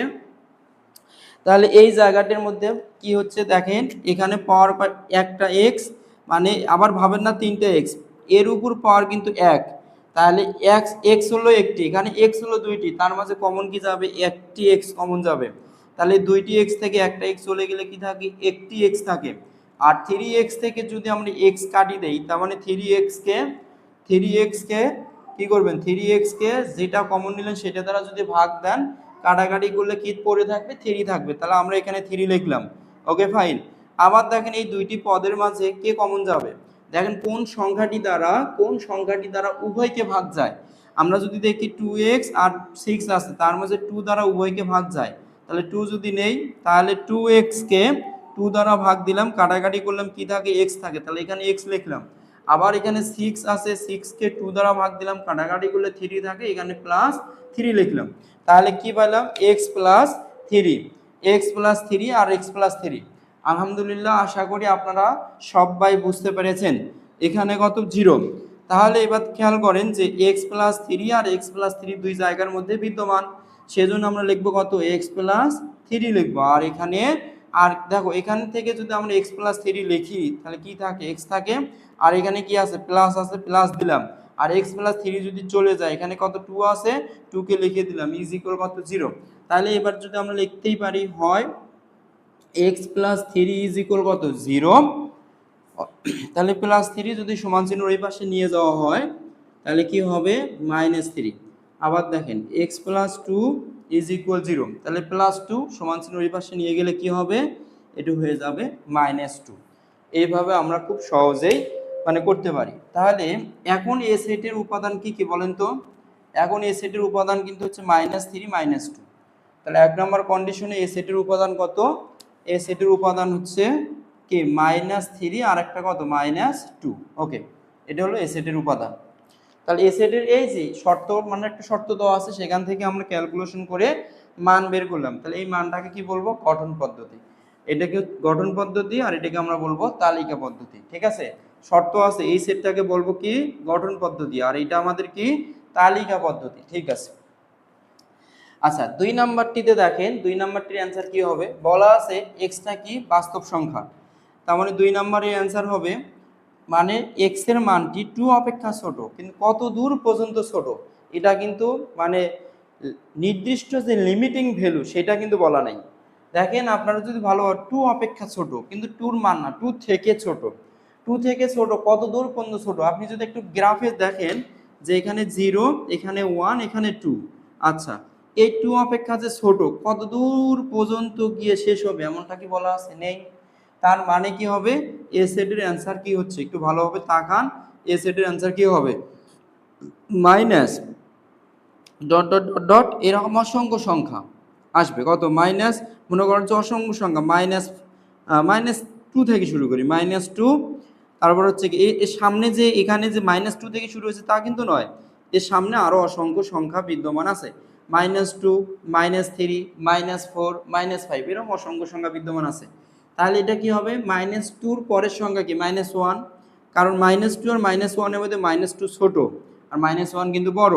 তারপর কি হবে? 0, তারপর 1, আর এখানে 2 লিখতে পারবো না। এটা হবে আমাদের কি অ্যান্সার। ঠিক আছে, আমরা এইভাবে অ্যান্সারগুলো বের করব। Okay fine. 3 নাম্বারটাকে 3 নাম্বার 3 নাম্বারটিকে 3 নাম্বারটা যদি আমরা একটু ভালোভাবে তাকাই তাহলে আমরা দেখতে পাবো, দেখেন ভালোভাবে তাকান, 0 থেকে বড় x এর মান আর 10 অপেক্ষা ছোট। 0 থেকে বড় 10 অপেক্ষা ছোট, এর অর্থটা কি? এর অর্থ হচ্ছে, দেখেন এখানে যদি অর ইকুয়াল চিহ্ন থাকতো তাহলে 0 সহ হতো। যেহেতু এখানে অর ইকুয়াল সাইন দেওয়া নাই, তার মানে 0 বাদে 0 অপেক্ষা বড় মানগুলো দিয়ে শুরু, মানে 0 অপেক্ষা বড়। তাহলে 0 অপেক্ষা বড় মান কি কি? 0 অপেক্ষা বড় মান হচ্ছে 1, 0 অপেক্ষা বড় মান 2, 3, 4, 5, 6, 7, 8 আর কত? 9। কারণ 10ও হবে না। কেন 10 হবে না? কেন 10 হবে না একটু ভালো হবে, কারণ 10 এর নিচে কিন্তু এই ইকুয়াল চিহ্নটা দেওয়া নেই। যদি ইকুয়াল চিহ্ন দেওয়া থাকতো তাহলে 10 হতো বা 10 অপেক্ষা ছোট হতো। যেহেতু ইকুয়াল চিহ্ন দেওয়া নাই তার মানে কি হবে না? 10 হবে না। ওকে ফাইন। তাহলে 3 নাম্বারটি আমরা সলভ করলাম। এবার যদি আমরা দেখি 4 নাম্বার ম্যাথটিতে কি বলছে। 4 নাম্বারটিতে আমরা বলে দিছি যে 2 এর সমান বা তার থেকে বড় আর 10 অপেক্ষা কি ছোট। 2 এর সমান বা তার থেকে বড়, 10 অপেক্ষা ছোট। তাহলে এটার অর্থ হচ্ছে এরকম, যে এটার অর্থ হচ্ছে, তাহলে দেখেন এখানে কিন্তু বলা ছিল কি ইকুয়াল, মানে 2 আর হচ্ছে কি সমান, 2 অপেক্ষা বড় মানে 2 এর সমান বা তার থেকে বড়, 10 অপেক্ষা ছোট। তাহলে 2 এর সমান বা তার থেকে বড়, 10 অপেক্ষা ছোট, তার অর্থ কি 2 থেকে শুরু, কারণ সমান বলা আছে। কি বলা আছে? সমান। সমান বলা থাকলে ওই মানটি থেকে শুরু হবে। তাহলে 2 হবে, এখানে 3 হবে, 4 হবে, তারপরে 5, 6, 7, 8, 9 আর কত? কিন্তু 10 হবে না। কেন হবে না? কারণ এখানে আর ইকুয়াল চিহ্ন দেওয়া নেই। যদি ইকুয়াল চিহ্ন দেওয়া থাকতো তাহলে 10 হতো। যেহেতু এখানে ইকুয়াল চিহ্ন দেওয়া নাই তার মানে 10 অপেক্ষা ছোট মান কি নাই, এখানে কি সীমাবদ্ধ হয়ে যাবে। তাহলে এটা বুঝলাম। এবার পরবর্তী ম্যাথটি যদি আমরা তাকাই, যে এখানে বলা আছে কি যে 2 অপেক্ষা বড় আবার তার সমান, মানে এই অর ইকুয়াল চিহ্ন বোঝায় এই মানটি সহ আর এর মান অপেক্ষা বড়। তাহলে এই মাথাটা কি বড়, তাহলে এই বড় মাথা যার দিকে থাকবে, এই বড় মাথা, আমি এটা যদি একটা গিটার দেন তৈরি করি, এটা আমার একটা গিটার দেন, তাহলে বড় মাথা যার দিকে থাকবে সে বড়, আর ছোট মাথা যার দিকে থাকবে সে কি ছোট। তাহলে 2 এর সমান বা সে অপেক্ষা বড় আর 10 এর সমান বা 10 অপেক্ষা ছোট। তাহলে এখানে আমরা কি বলতে পারি? আমরা কিন্তু খুব সহজে বলতে পারি 2, 3, 4, 5, 6, 7, 8, 9 এবং 10। তাহলে এটা হবে আমাদের 5 নাম্বারের অ্যান্সার। তাহলে আমরা এইভাবে কিন্তু বলতে পারলাম। আচ্ছা, আপনাদের একটা আমি কাজ দেব, যেটা আপনারা এবার সলিউশন করে আমাদের ফেসবুক পেজ এবং গ্রুপে দিয়ে দেবেন। ঠিক আছে, আপনারা একটু সলিউশন করবেন, করে দিয়ে দেবেন। আচ্ছা দেখেন, আপনাদের কাছে একটা প্রশ্ন হচ্ছে এরকম, যে এক্স যেন এক্স বিলংস টু এন, ঠিক আছে, এবং এক্স যেন এক্স বিলংস টু এন, এবং এখানে একটা কোশ্চেন থাকলো যে x square plus 7x plus 6 is equal 0। এটা সলিউশন করে আমাদের কমেন্ট বক্সে অ্যান্সারটা দিয়ে দেবেন। ফেসবুক মানে আমাদের ইউটিউবে এই ভিডিওটি থাকবে, তো ইউটিউবের আমাদের এই ভিডিওর কমেন্ট বক্সে আপনারা এটা অ্যান্সার করে দিবেন। আর পাশাপাশি এটার অ্যান্সার আপনারা স্ক্রিনশট দিয়ে আমাদের গ্রুপে দিতে পারেন। ঠিক আছে, তো ঠিক আছে, দেখবো আপনারা কে পারেন। ওকে, এখান থেকে দেখেন এবার আমরা যেটা শিখব, আমাদের এই দুইটা পদ্ধতি আমরা আলহামদুলিল্লাহ শিখতে পারলাম। আচ্ছা, এবার যদি দেওয়া থাকে গঠন পদ্ধতি, তালিকা পদ্ধতি যদি দেওয়া থাকে, সেখান থেকে গঠন পদ্ধতি কিভাবে যাবেন। ধরেন এখানে লিখলেন 2, 4, 6, 8, এটা আমরা লিখলাম। এই সংখ্যাগুলো দিকে 3বার তাকাবেন। কয়বার? 3বার তাকে এই কোশ্চেনগুলো করবেন। আপনি কি জোড় সংখ্যা, আপনি কি বিজোড় সংখ্যা, বলবেন যে আপনি কি কোনো গুণিতক, বলবেন আপনি কি কোনো কারো গুণনীয়ক, এগুলো কোশ্চেন করবেন। তাহলে এটার মধ্যে তাকে যদি বলি যে আপনি কি কোনো জোড় সংখ্যা, আপনি কি কোনো বিজোড় সংখ্যা, আপনি কি কোনো সংখ্যার গুণনীয়ক, আপনি কি কোনো সংখ্যার গুণিতক, এই জিনিসগুলো কোশ্চেন করবেন। দেখবেন কোন অ্যান্সারটি আপনার কাছে সাড়া দেয়। তো এই কোশ্চেনগুলো করার পর যে অ্যান্সারটি আপনার কাছে সাড়া দেবে সেটাই কিন্তু আপনার উত্তর। এখন দেখেন, আমি যদি একে কোশ্চেন করি যে আপনি কি জোড় সংখ্যা, তাহলে এ বলতেছে হ্যাঁ আমি তো জোড় সংখ্যা, কারণ 2 4 6 8 এখানে জোড় সংখ্যা বলা হচ্ছে। তাহলে এখানে যদি জোড় সংখ্যা বলি, এখন দ্বিতীয় ধাপ, ফার্স্ট ধাপ আমরা বুঝতে পারলাম যে এখানে জোড় সংখ্যার কথা বলছে, আর সেকেন্ড ধাপ হচ্ছে এই জোড় সংখ্যাগুলো কোথা মানে কত থেকে শুরু, স্টার্টিং পয়েন্ট কত, স্টার্টিং পয়েন্ট 2, আর ইন্ডিং পয়েন্ট কত, ইন্ডিং পয়েন্ট কিন্তু 8। তাহলে 2 অপেক্ষা বড় এবং 2 অপেক্ষা সহ এবং 2 থেকে বড়, আর 8 অপেক্ষা ছোট এবং 8 সহ বা 8 অপেক্ষা ছোট, এই তো মানগুলো আমরা বললাম। তাহলে এবার আপনারা দেখেন যে এখানে কি হবে, আমরা যদি লিখি যে x যেন x বিলংস টু, আমরা আরও বলতে পারি, কারণ এই 2 2 4 6 8 এগুলো বাস্তব সংখ্যার উপাদান, 2 4 6 8 এগুলো স্বাভাবিক সংখ্যার উপাদান, 2 4 6 8 এগুলো পূর্ণ সংখ্যার উপাদান। তার মানে সবগুলো ফাদার সেটকে বাস্তব সংখ্যা। আমরা যদি ফাদার সেটকে লিখে ফেলি, কোনো কি অন্যায় হবে বলেন? কোনো অন্যায় হবে না। তাহলে x যেন x belongs to r, x যেন x belongs to r, x হচ্ছে কি বাস্তব সংখ্যা, এবং এখানে লিখে দেব জোড় সংখ্যা, x যেন x belongs to r, x হচ্ছে সকল বাস্তব সংখ্যা, এবং বাস্তব সংখ্যা যে হচ্ছে এবং সেগুলো কি সংখ্যা বলেন তো, এবং সেগুলো আমরা যদি বলি কমা দেই, এখানে কমা দিলাম যে x জোড় সংখ্যা, কি সংখ্যা, x কিন্তু আবার জোড় সংখ্যা। আগেই বলে দিলাম যে x একটা আমাদের কি সংখ্যা, বাস্তব সংখ্যা, তারপরে বলে দিলাম যে x জোড় সংখ্যা, এবং কি এখানে কন্ডিশনটা আমরা যুক্ত করে দিই, জোড় সংখ্যা 2 অপেক্ষা মানে 2 এর সমান বা 2 অপেক্ষা বড়, আর 8 এর সমান বা 8 অপেক্ষা ছোট, এটা কিন্তু অ্যান্সার। এখন আপনারা যদি এখানে আর এর পরিবর্তে যদি লিখতেন যে এগুলো হচ্ছে কি পূর্ণ সংখ্যা, হবে না? অবশ্যই, কারণ আর এর অন্তর্ভুক্ত, আমরা যদি বলি এই পুরোটা হচ্ছে আমাদের আর বাস্তব সংখ্যা, তার ভেতরে আছে আমাদের কি, তার ভেতরে আছে আমাদের হলো কি কি সংখ্যা, পূর্ণ সংখ্যা, এর ভিতরে আছে কিন্তু আমাদের হচ্ছে স্বাভাবিক সংখ্যা। ঠিক আছে, তো জিনিসগুলো একটু বুঝতে হবে। আচ্ছা এবার দেখেন, 2 এর সমান বা 2 অপেক্ষা বড়, 8 এর সমান বা 8 অপেক্ষা ছোট, 2 এর সমান বা 2 অপেক্ষা বড়, 8 এর সমান বা 8 অপেক্ষা ছোট। তাহলে আমরা এটা লিখতে পারি। আবার এই শর্তটাকে আপনি আপনার মতো করে লিখতে পারবেন। আপনি যদি লেখেন যে জোড় সংখ্যা 0 অপেক্ষা বড়, তাহলে 0 অপেক্ষা বড় জোড় সংখ্যা কি, 0 অপেক্ষা বড় জোড় সংখ্যা 2, 2 থেকে শুরু। আর আপনি এখানে বলে দিলেন যে 10 অপেক্ষা ছোট, তাহলে 10 অপেক্ষা ছোট জোড় সংখ্যা কি, 10 অপেক্ষা ছোট জোড় সংখ্যা হচ্ছে 8। তাহলে 0 অপেক্ষা বড় 10 অপেক্ষা ছোট, 0 অপেক্ষা বড় 10 অপেক্ষা ছোট। তাহলে 0 অপেক্ষা বড় জোড় সংখ্যা হচ্ছে, বলেন 0 অপেক্ষা বড় জোড় সংখ্যা 2 থেকে শুরু, তাহলে 2 দিয়ে শুরু, 2 4 6 8। আর 10 অপেক্ষা ছোট জোড় সংখ্যা কিন্তু আমাদের 8। আপনি এভাবে বলতে পারেন। আপনি এভাবেও বলতে পারতেন যে 2 এর সমান বা 2 অপেক্ষা বড় আবার 10 অপেক্ষা ছোট, এই শর্তটাকে আপনি এভাবে লিখতে পারেন যে 2 এর সমান বা 2 অপেক্ষা বড় 10 অপেক্ষা ছোট। আবার আপনি এভাবেও লিখতে পারতেন যে 0 অপেক্ষা বড়, 0 অপেক্ষা বড় কিন্তু 8 এর সমান বা 8 অপেক্ষা ছোট, এভাবেও আপনি লিখতে পারতেন। তাহলে 2 অপেক্ষা মানে 0 অপেক্ষা বড় জোড় সংখ্যা হচ্ছে কিন্তু 2, 0 অপেক্ষা বড় জোড় সংখ্যা কিন্তু 2, তাহলে 2 থেকে শুরু, 2 4 6 8, 8 এর সমান বা 8 অপেক্ষা ছোট। এখানে অর ইকুয়াল দেওয়া মানে এগুলো সবগুলো কন্ডিশনের যে কোনো একটি কন্ডিশন আপনি পরীক্ষায় লিখতে পারেন।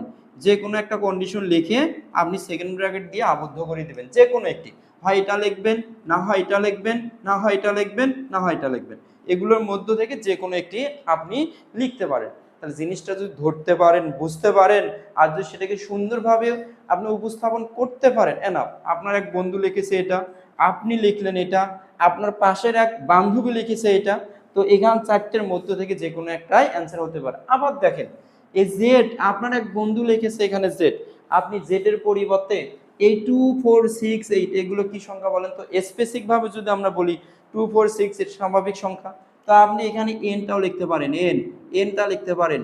তাহলে এন লিখলেও কিন্তু এখানে হয়ে যাবে। আপনি এখানে এন লিখতে পারেন, কারণ এন কি সংখ্যা, স্বাভাবিক সংখ্যা। তো এই যে এক্স যেন এক্স বিলংস টু, এখানে কি লিখতে পারবেন, এন লিখতে পারবেন, এখানে কি লিখতে পারবেন, জেড লিখতে পারবেন, এখানে কি লিখতে পারবেন, আর লিখতে পারবেন। এগুলোর মধ্যে থেকে যে কোনো একটা লিটার লিখতে পারবেন, ঠিক আছে। ওকে ফাইন। তাহলে এইরকম কোনো সংখ্যা থেকে, এরকম কোনো কি সংখ্যা বলেন তো, তালিকা সংখ্যা থেকে আমরা গঠন সংখ্যা বানাতে পারবো। এবার দেখেন আমরা সেট এবং সেটের প্রকারভেদ ক্লিয়ার করলাম, আলহামদুলিল্লাহ। এবার আসেন সসীম সেট। সসীম সেট বলতে কি বোঝায় একটু ভালোভাবে দেখেন। সসীম সেট, সসীম সেট, সসীম সেট, সসীম সেট বলতে কি বোঝায়? সসীম, সসীম মানে কি, যে সেটটি গণনা করে শেষ করা সম্ভব, মানে যে সেটের উপাদানগুলো গণনাযোগ্য, যে সেটের উপাদানগুলো গণনাযোগ্য তাকে আমরা বলবো সসীম সেট। যে সেটের উপাদানগুলো গণনাযোগ্য তাকে কি বলবো, সসীম সেট। তাহলে এখানে লিখে দিবে যে সেটের উপাদানগুলো গণনাযোগ্য বা গণনাযোগ্য সকল সেটকে সসীম সেট বলে, বা যে সেটের উপাদানগুলো গণনাযোগ্য তাকে সসীম সেট বলে। তাহলে সসীম সেটকে যদি আমরা এক্সাম্পল দিই, ধরেন এখানে লিখলাম যে এক্স, আমরা সেই সসীম সেটকে আমরা দুইভাবেও লিখতে পারি, গঠন পদ্ধতিতেও লিখতে পারবো, তালিকা পদ্ধতিতেও লিখতে পারবো। আমরা যদি গঠন পদ্ধতিতে লিখি, লিখলাম এক্স যেন এক্স বিলংস টু এন, লিখলাম এক্স যেন এক্স বিলংস টু এন, এবং এখানে আমি বলে দিলাম যে এক্স এর মানটি 100 অপেক্ষা ছোট। এবার বলেন স্বাভাবিক সংখ্যার স্টার্টিং পয়েন্ট কোথায়, 1, আর এন্ডিং পয়েন্ট কোনটা, 100 এর আগ মানে 99, ঠিক আছে, 99, তাহলে একটু ভালোভাবে চিন্তা করেন, 1 থেকে কিন্তু আপনার শুরু হবে। ভালোভাবে যদি চিন্তা করেন, স্বাভাবিক সংখ্যার স্টার্টিং পয়েন্ট কত, 1, আর এখানে এক্স এর মান বলে দিছে 100 অপেক্ষা কিন্তু ছোট, 100 অপেক্ষা এক্স এর মানটি ছোট। তাহলে 100 অপেক্ষা ছোট, তোমার এন্ডিং পয়েন্ট শুরুর বিন্দু কি, শুরুর বিন্দু কিন্তু 1।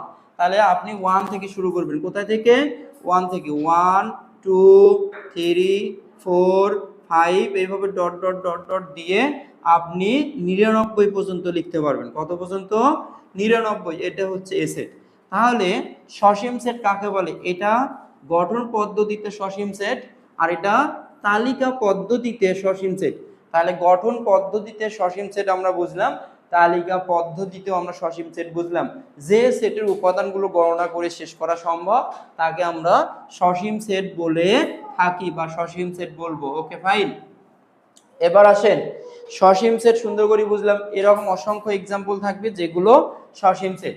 এবার আসেন আমরা অসীম সেট যদি ক্লিয়ার করি, অসীম সেট আপনারা একটু ভালোভাবে দেখাবেন, তাহলে সুন্দর করে বুঝতে পারবেন। অসীম সেট, এই অসীম সেট জিনিসটা কি, যে সেটের উপাদানগুলো গণনা করে কোনোদিনও শেষ করা সম্ভব না তাকে আমরা কি বলবো, অসীম সেট বলবো। অসীম সেট, যেমন আমি এই অসীম সেটও আবার দুই রকম ভাবে থাকতে পারে। অসীম সেটটা গঠন পদ্ধতিতেও থাকতে পারে, এই অসীম সেটটি তালিকা পদ্ধতিতেও থাকতে পারে।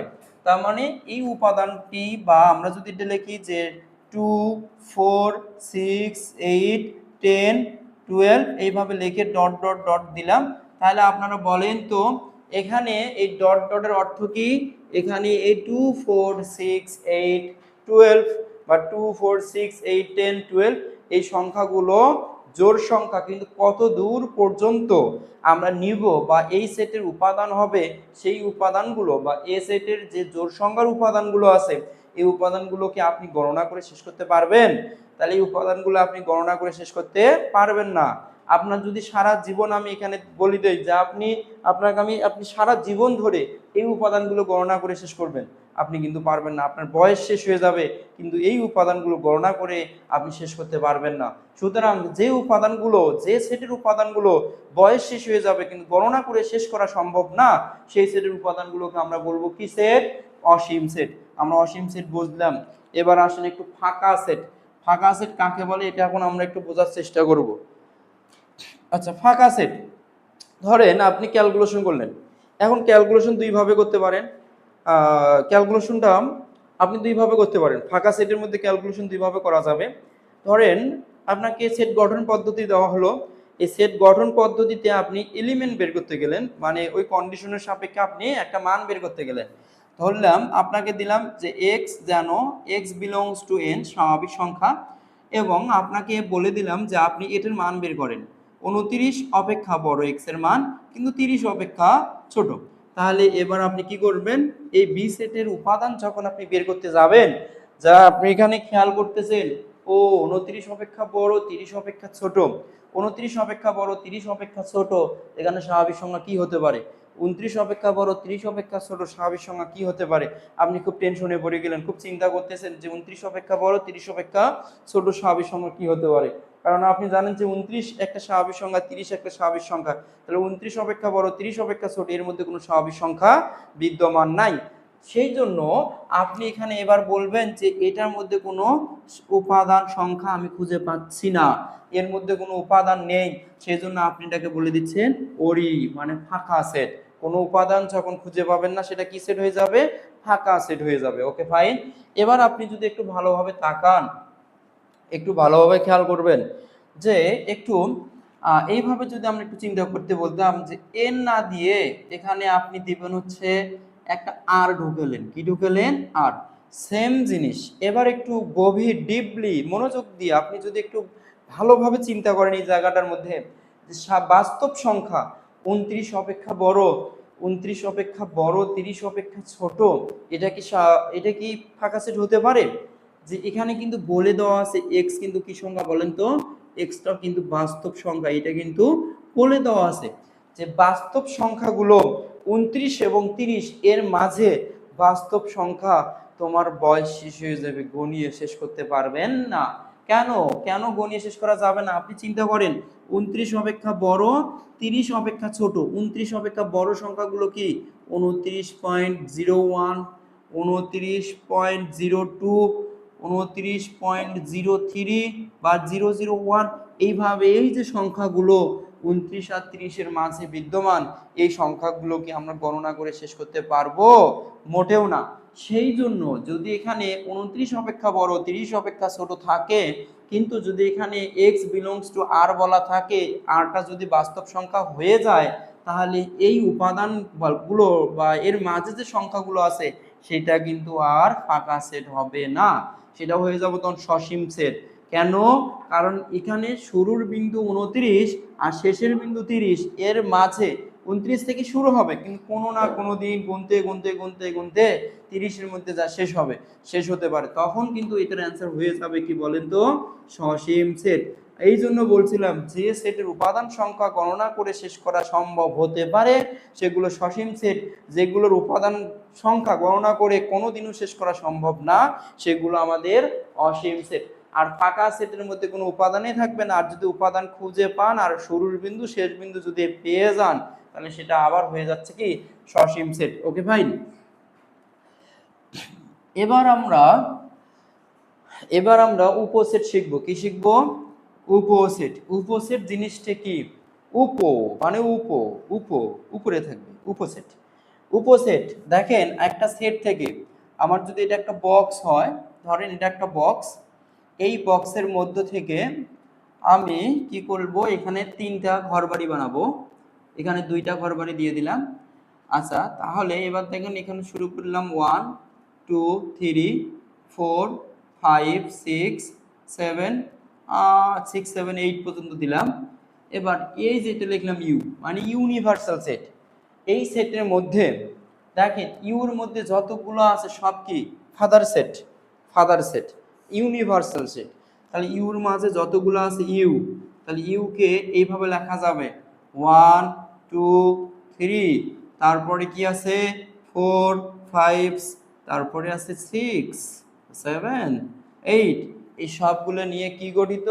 আমার ইউনিভার্সাল সেট ইউ গঠিত। Okay fine. ইউ যে গঠিত হলো, এবার একটু ভালোভাবে চিন্তা করেন যে ইউর মাঝে এ একটা সেট আছে এ, তাহলে এ একটা সেট আছে, দেখেন চিন্তা করেন যে 1, আমি যদি এটাকে এ ধরি আর এটাকে যদি বি ধরি, তাহলে 1 2 এবং 3, তাহলে ইউ এর মাঝে যে এ একটা সেট আছে, এটা কি মানে এ সেটের সকল উপাদান কি ইউর মধ্যে আছে না? আপনি বলবেন হ্যাঁ অবশ্যই আছে। তাহলে এ সেটের সকল উপাদান যেহেতু ইউ সেটের মধ্যে আছে, সেজন্য এ সেটটা হবে উপসেট, আর ইউটা হয়ে যাবে ফাদার সেট বা ইউনিভার্সাল সেট। আচ্ছা, আবার এটাকে যে আমি বি বললাম আপনি এবার বির সেটের অন্তর্ভুক্ত উপাদানগুলো নেন। 3 আছে, 4 আছে, 5 আছে। তাহলে বি এর সকল উপাদান কার মাঝে আছে? ইউ এর মাঝে আছে। যেহেতু বি এর সকল উপাদান ইউ এর মাঝে বিদ্যমান, বি এর সকল উপাদান ইউ এর মাঝে কি বিদ্যমান, সেই জন্য আমরা এটাকে বি কে আমরা বলবো কি উপসেট। ওকে, তাহলে এবার উপসেট আর একটু আমরা অন্যভাবে একটু চিন্তা করি যে উপসেট জিনিসটা কি।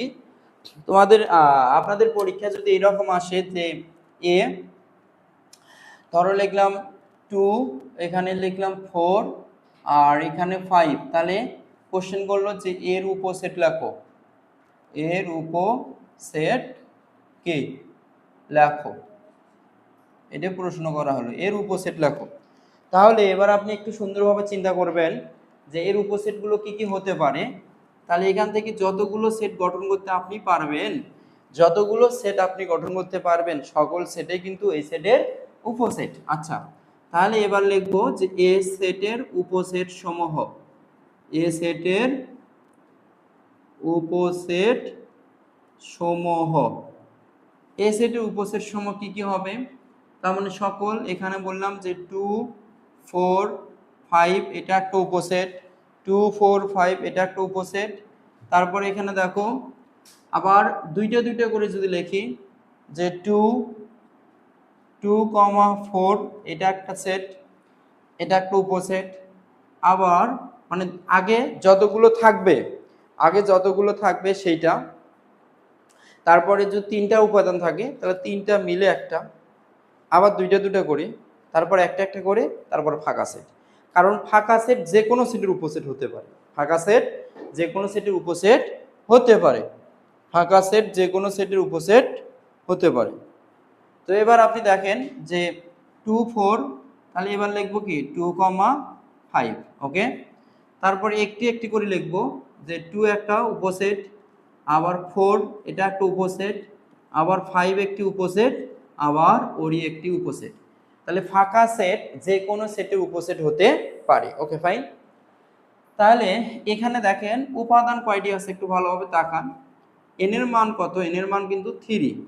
তাহলে এবার এমসিকিউর জন্য ফর এমসিকিউ কি করবেন যে এন এর মান যেহেতু 3, তাহলে উপসেট, তাহলে দুইটারই অ্যান্সার সেম, উপসেট অথবা এখানে শক্তি সেটের উপাদান সংখ্যা, তাহলে এই উপাদান সংখ্যা হবে 2 টু দি পাওয়ার n। তাহলে n এর মান কত বলেন তো 3, তাহলে 2 এর উপর কত দেব 3 মান দিলে কত হবে 8। ওকে, তাহলে উপসেট বা শক্তি সেটের উপাদান সংখ্যা কত 8। Okay fine. আচ্ছা, তাহলে এবার আমরা উপসেট শিখলাম। আপনারা এবার শিখবেন হচ্ছে প্রকৃত উপসেট যদি আমরা লিখি যে এ, এখানে লিখলাম এ বি সি, এখানে খেয়াল করেন যে এন এর মান কত, এখানে 3, এন এর মান কত 3। তাহলে প্রকৃত উপসেটের উপাদান সংখ্যা, প্রকৃত উপসেটের উপাদান সংখ্যা, প্রকৃত উপসেটের উপাদান সংখ্যা কত হবে 2 to the power n minus 1। প্রকৃত উপসেটের উপাদান সংখ্যা কি হবে 2 to the power n minus 1। তাহলে এখানে খেয়াল করেন যে n এর মান কত, এখানে n এর মান কিন্তু 3। তাহলে প্রকৃত উপসেট কি হবে, প্রকৃত উপসেট হবে 2 এর উপর 3 মাইনাস 1, 2 এর উপর 3 মানে কত 8 মাইনাস 1 ইজ ইকুয়াল টু 7। এগুলো জিনিস মাস্ট বি পরীক্ষায় থাকবে এমসিকিউ আকারে। ওকে, আরেকটা জিনিস আমাদের শিখতে হবে যে এটাকে যদি আমরা বলি এই সেটের একটা উপসেট যদি আমরা ধরে নেই, এই সেটের একটা উপসেট যদি আমরা বি ধরে নেই, আর উপসেট সাইন হচ্ছে কি ঠিক এরকম, এটার উপসেট সাইন দেখেন বড় মাথা, এই বড় মাথাটা চারদিকে থাকবে সেটা মূল সেট, উপরে যে থাকবে সে কিন্তু উপসেট। তাহলে বড় মাথা এখানে খেয়াল করেন মূল সেট কে এ, তাহলে এটা থাকবে বড় মাথায়, উপরে কি থাকবে, এই উপরে থাকবে উপসেট হলো বি। তাহলে উপরে থাকবে উপসেট আর বড় মাথাটি যেদিকে সেই দিকে থাকবে কিন্তু মূল সেট। তাহলে মূল সেট থাকবে হচ্ছে বড় মাথার দিকে।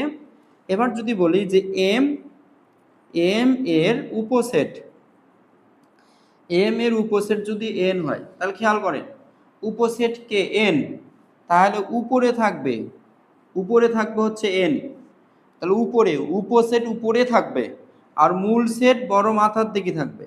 তাহলে বড় মাথা কি খোলা মাথা এটা, তাহলে এই দিকে থাকবে আমাদের এম।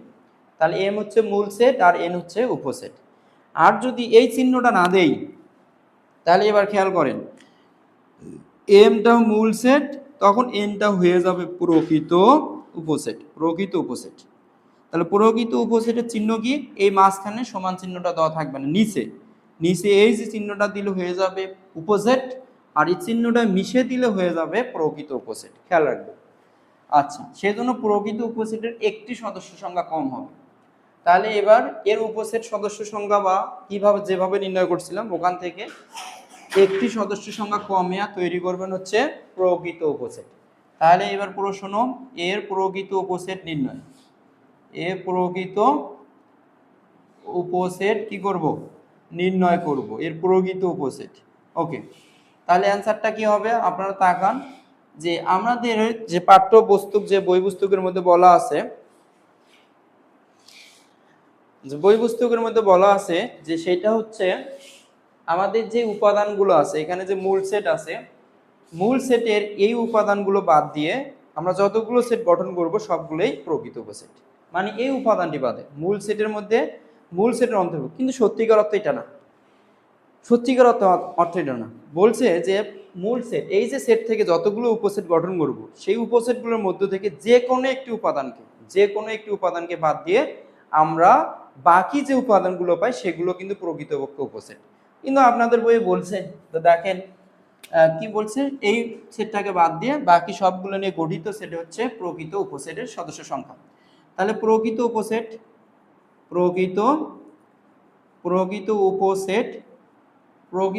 এটা বাদে যতগুলো উপসেট গঠন করতে পারবেন, তাহলে এ বি দুইটা করে আগে তৈরি করেন, তারপরে এ সি,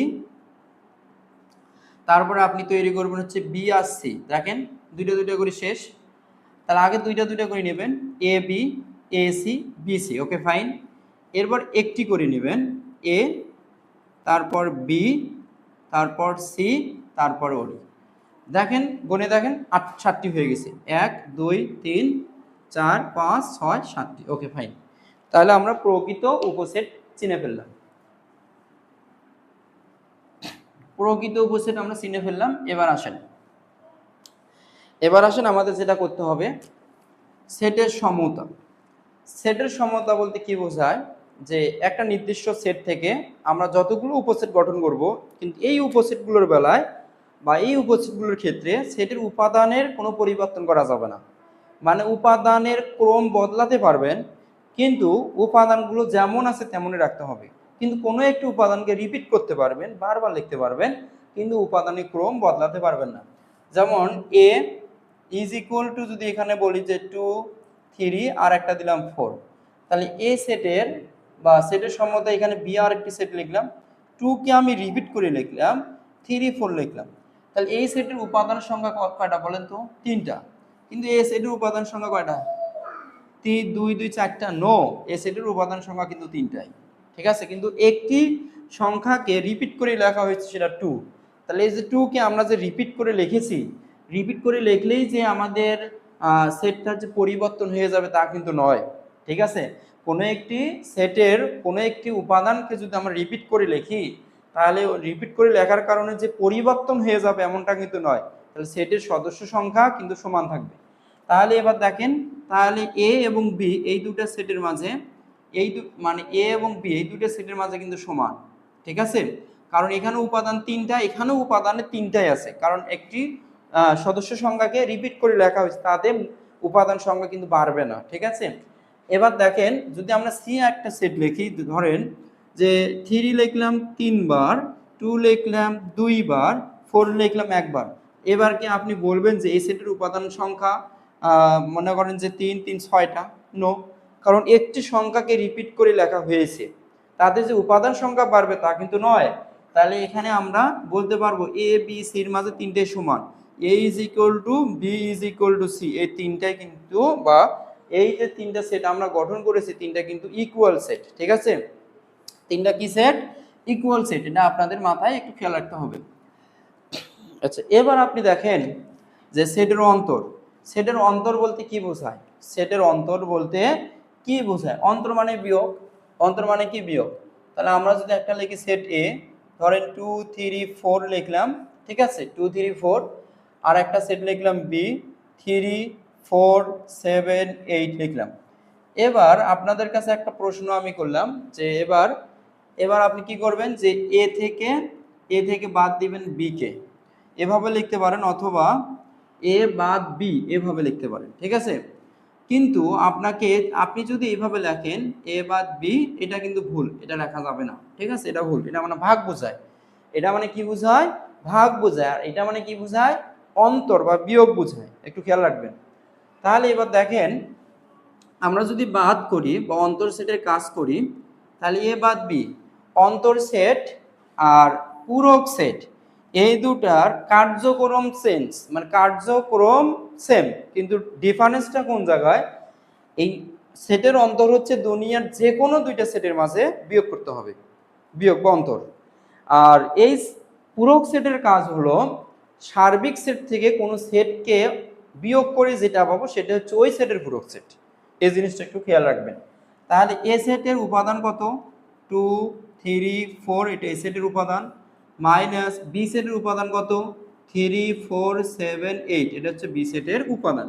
তাহলে এ সেটের উপাদান কি পেলাম? 2 3 4, আর বি সেটের উপাদান পেলাম 3 4 7 8। ওকে ফাইন। তাহলে আমি যাকে বাদ দিচ্ছি, ধরেন আমার কাছে এখানে মার্কার আছে কয়টা? কয়টা? তিনটা। এখন কয়টা? এখনো তিনটা। কিন্তু ধরেন মানে এটা হলো বি সেট, এটা হলো এ সেট। এই বি সেটের যে আমি কি করলাম, এ থেকে মানে এই সেট থেকে একে আমি বাদ দিচ্ছি। তার মানে কি?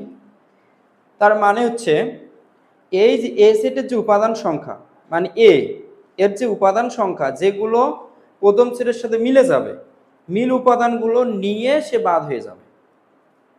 বুঝতে পারছেন? আরেকবার দেখেন, প্রথম সেটের মধ্যে কি আছে? এটা আছে। দ্বিতীয় সেটের মধ্যে যে উপাদানগুলো প্রথম সেটের সাথে মিলে যাবে, দ্বিতীয় সেটের যে উপাদানগুলো প্রথম সেটের সাথে মিলে যাবে, এই মিল উপাদানগুলো নিয়ে সে বাদ হয়ে যাবে। এটা হচ্ছে বাদ সেটের কাজ। তাহলে দেখেন 3 এবং 4 প্রথম সেটের উপাদানগুলোর সাথে মিলছে। তাহলে প্রথম সেট থেকে নিয়ে মানে সে চলে যাবে, প্রথম সেট থেকে নিয়ে সে বাদ হয়ে যাবে। দেওয়ার পর এখানে পড়ে থাকে কি 2, তাহলে a minus B is equal to set কিন্তু 2। Okay fine. তাহলে আমরা বাস সেট বুঝলাম। আচ্ছা, এবার আপনি কি আরেকটা কোশ্চেন তুলেন না যে এখানে তো 7, আরে বাবা ওটার তো পুরোটা বাদে দিয়ে দিছি, সম্পূর্ণটাই বাদ, ওখানে কি উপাদান থাকলো না থাকলো ডাজ নট ম্যাটার, সম্পূর্ণটাই বাদ। কিন্তু যে উপাদানগুলো প্রথম সেট থেকে মিলবে সেই উপাদানগুলোকে বাদ দিয়ে দিবেন। আচ্ছা, এখান থেকে আমরা ম্যাথমেটিক্যাল টার্মে যখন সলভ করব সবগুলো এই জিনিস, এই ক্লাসটা যদি না দেখেন তাহলে ম্যাথমেটিক্যাল টার্ম কিন্তু ভালো বুঝবেন না। এই ক্লাসটি মাস্ট বি আপনাকে দেখতে হবে, মাস্ট বি। এই ক্লাসটি যদি আপনি শুরু থেকে শেষ পর্যন্ত কন্টিনিউ করেন তাহলে নেক্সট ক্লাসগুলো খুব সুন্দরভাবে আপনি বুঝে যাবেন। ঠিক আছে? আচ্ছা দেখেন, সংযোগ সেট, সংযোগ সেট বলতে কি বোঝায়? সংযোগ। তাহলে এ একটা সেট লিখলাম 3 4 লিখলাম, আর বি একটা সেট লিখলাম হচ্ছে 7। Okay fine. তাহলে এবার কি করবেন? এবার হচ্ছে A intersection B, A intersection B মানে সংযোগ, এ ইন্টারসেকশন বি। তাহলে এ সেটের যে উপাদানগুলো আছে সেটা এখানে লিখি 3 4, আর ইন্টারসেকশন দিলাম বি সেটের যে উপাদানগুলো আছে সেগুলো আমরা এখানে লিখলাম 7। ওকে, তাহলে সংযোগ মানে কি? সংযোগ, সংযোগ আমরা কি পুরো সেট? আচ্ছা, সংযোগ আগে আমরা এটা শেষ করি। সংযোগ মানে হচ্ছে যে দুই বা ততোধিক, মানে সংযোগের আরেকটা নাম হচ্ছে ইউনিয়ন, ইউনিয়ন। এই সংযোগ মানে হচ্ছে বা ইউনিয়ন সেট মানে হচ্ছে, ইউনিয়ন চিহ্ন এটা না, ইউনিয়ন চিহ্ন হচ্ছে এটা, এখানে চেঞ্জ করে দিলাম, ইহা লিখি। তাহলে এই ইউনিয়নের অর্থটা কি? মানে মিল, মানে যেগুলো উপাদান মিল থাকবে সেই উপাদানগুলো তো নিবই, যেগুলো মিল থাকবে না সেই উপাদানগুলো নেব। মানে মিল অমিল সকল উপাদান নিয়ে গঠিত সেট হচ্ছে আমাদের ইউনিয়ন সেট বা সংযোগ সেট। দেখেন এখানে 3, 4 আর 7 এর মাঝে কোনো মিল নাই, তার মানে কি অমিল, সকল উপাদানে অমিল। ইউনিয়ন মানে কি একটা ইউনিয়নের মধ্যে যত ধরনের মানুষ, যত টাইপের ম্যান লিভিং অর্থাৎ বসবাস করে, সকল ম্যান নিয়েই ওই ইউনিয়নটা গঠিত। এমনটা কি করবেন ধনী লোকগুলো বা গরিব লোকগুলো নিয়ে আমরা ইউনিয়ন তৈরি করবো, বা গরিবগুলো বা ধনী লোক নিয়ে আমরা ইউনিয়ন তৈরি করবো, এমনটা কিন্তু করবেন না। ধনী গরিব মিডল মানে ফার্স্ট সেকেন্ড থার্ড অল ক্লাসের লোক বা ম্যান নিয়ে কি করবেন ওই ইউনিয়নটা তৈরি করবেন, ঠিক আছে। তো ইউনিয়ন মানে কি যেগুলো উপাদান মিল থাকবে না সেগুলোও হবে, যেগুলো উপাদান মিল থাকবে সেগুলোও হবে। তার মানে এখানে অ্যান্সার কত হবে বলেন 3, 4 আর 7, এটা হচ্ছে আমাদের ইউনিয়ন সেটের কাজ। এবার যদি আমরা আরেকটা প্রশ্ন দেই, যে ধরেন 3, 4, 5 আর বি সেট এখানে দিলাম, মনে করেন যে 5 আর হলো 6 এটা দিয়ে দিলাম, তাহলে এ ইউনিয়ন বি এটার অ্যান্সার কি করবেন? তাহলে নিঃসন্দেহে যেগুলো মিল আছে দেখেন 5, 5 মিল আছে, তাহলে দুইটা 5 মিলে কয়টা লিখবো? একটা লিখবো। আর যেগুলো অমিল আছে সেগুলো ধারাবাহিকভাবে লিখিয়ে দেবো। 3, 4 তাহলে দুইটা 5 মিলে কত লিখবো? একটা 5 আর হলো 6। এটা হলো আমাদের কি সেটের কাজ? ইউনিয়ন সেটের কাজ। ওকে ফাইন, আমরা ইউনিয়ন সেট কিন্তু আমরা শেষ করলাম, যেটাকে আমরা কি বললাম? সংযোগ সেট। এই সংযোগ সেট আমরা শেষ করলাম। এবার উপর থেকে বাকি আছে সার্বিক সেট, পূরক সেট। একটু সার্বিক সেটটা যদি তাকান, মনে করেন যে দুই বা ততোধিক সেটের, এখানে দেখেন আমরা একটা এরকম ঘরবাড়ি বানাবো, ঠিক আছে। এখানে তিনটা বক্স দিব, এখানে তিনটা বক্স দিলাম। তাহলে আলোচনাধীন সংশ্লিষ্ট সেট হচ্ছে, আলোচনা করতেছি এ সেট নিয়ে, বি সেট নিয়ে আর সি সেট নিয়ে। আলোচনাধীন সংশ্লিষ্ট সেট হচ্ছে এ বি সি। এর মাঝে আমি উপাদান দিলাম, ধরলাম 2, এখানে দিলাম 3, 4, 5, 6, 8, 9, 10 এগুলো দিলাম। এখন প্রশ্ন হচ্ছে ইউনিভার্সাল বা সার্বিক সেট এটা কাকে বলে? সার্বিক সেট কাকে বলে? আলোচনাধীন সংশ্লিষ্ট সকল সেটের উপাদান যে একটা নির্দিষ্ট সেটের অন্তর্ভুক্ত, মানে আলোচনা সংশ্লিষ্ট সকল সেটের উপাদান যে একটি নির্দিষ্ট সেটের অন্তর্ভুক্ত, সেই নির্দিষ্ট সেটকে আমরা কি বলবো? সার্বিক সেট বলবো। তাহলে এইগুলো মানে এ সেট নিয়ে যখন আলোচনা করব, এ সেটের মধ্যে যে উপাদানগুলো আছে 3, 4, 5, 6, আর বি সেট নিয়ে যখন আলোচনা করব, বি সেটের মধ্যে যে উপাদানগুলো আছে, দেখেন এ সেটের মধ্যে অন্তর্ভুক্ত উপাদান কি কি আপনি বলবেন? 3, 4, শুরু করবেন 2 থেকে, 2, 3, 4, তারপর বলবেন হচ্ছে 5 এবং 6, এটা হচ্ছে এ সেটের অন্তর্ভুক্ত উপাদান। তারপর আপনি বলবেন বি সেটের অন্তর্ভুক্ত উপাদান হচ্ছে, দেখেন বির মধ্যে কে কে আছে? বির মধ্যে কিন্তু আছে 6, 8 আর 9, তো লিখবেন 6, 8 এবং 9। তো তারপরে কি করবেন? সি সেটের মধ্যে দেখেন কে কে আছে, তো আপনি সি সেটের মধ্যে লিখবেন হচ্ছে কি 5, 9 আর হলো 10, এটা হলো সি সেটের অন্তর্ভুক্ত। এই যে আলোচনা সংশ্লিষ্ট যে সেটগুলো পাচ্ছি, এই সেটগুলো একটা নির্দিষ্ট সেটের যদি অন্তর্ভুক্ত হয়, তাহলে ওই নির্দিষ্ট সেটকে আমরা কি বলবো? সার্বিক সেট বলবো। আমরা সেই নির্দিষ্ট সেটটা যদি এখানে বানাই, যে নির্দিষ্ট সেট হচ্ছে আমাদের ইউ, সেই ইউর মধ্যে কি কি আছে? 1, 2, 3, 4, 5, 6, 7, 8, 9, 10 এটা দিয়ে দিলাম। তাহলে আলোচনা সংশ্লিষ্ট আমাদের নির্দিষ্ট সেট কিন্তু আমাদের ইউ। তাহলে ইউ কে আমরা কি বলবো? ইউ কে আমরা বলবো হচ্ছে কি সার্বিক সেট। তাহলে আলোচনা সংশ্লিষ্ট মানে যতগুলো সেট নিয়ে আলোচনা করা হবে, এই সকল সেট যদি একটা নির্দিষ্ট সেটের অন্তর্ভুক্ত হয়, তাহলে ওই নির্দিষ্ট সেটকে আমরা কি বলবো? সার্বিক সেট বলবো। ওকে ফাইন, তাহলে সার্বিক সেট আমরা বুঝলাম। এবার আপনি আসেন যে সার্বিক সেট, পূরক সেট কাকে বলে? ধরেন পূরক সেট কি? যদি আমি বলতাম যে এ সেটের একটা অন্তর্ভুক্ত দিলাম, যে ধরেন 2, 3 আর হচ্ছে কি 5, 6, 7 দিলাম। তাহলে এবার আপনাকে প্রশ্ন করলাম যে এ এর পূরক বা এ সি, বা লিখবেন কি এ ড্যাশ, এই রকম এই যে পূরক সেট এ সি বা এ ড্যাশ, এটার অর্থ হচ্ছে, তাহলে আমি মানে আপনি যে সেটের পূরক সেট বার করবেন, ওই সেটটিকে মূল সেট থেকে বাদ দিবেন। কোথায় থেকে? মূল সেট। তাহলে দেখেন তো মূল সেট কত? ইউ। ইউ থেকে বাদ দিবেন কাকে? এ কে। যদি আপনি এ সেটের পূরক সেট চান বা এ, তাহলে আপনি যার পূরক সেট চাবেন বা যার পূরক সেট বার করবেন, তো তাকে কি করবেন, সার্বিক সেট থেকে বাদ দিবেন। তাহলে ইউ থেকে এ কে বাদ দিলে এর পূরক সেট হলো এ ড্যাশ, এর পূরক সেট হলো এসি বা কমপ্লিমেন্ট সেট।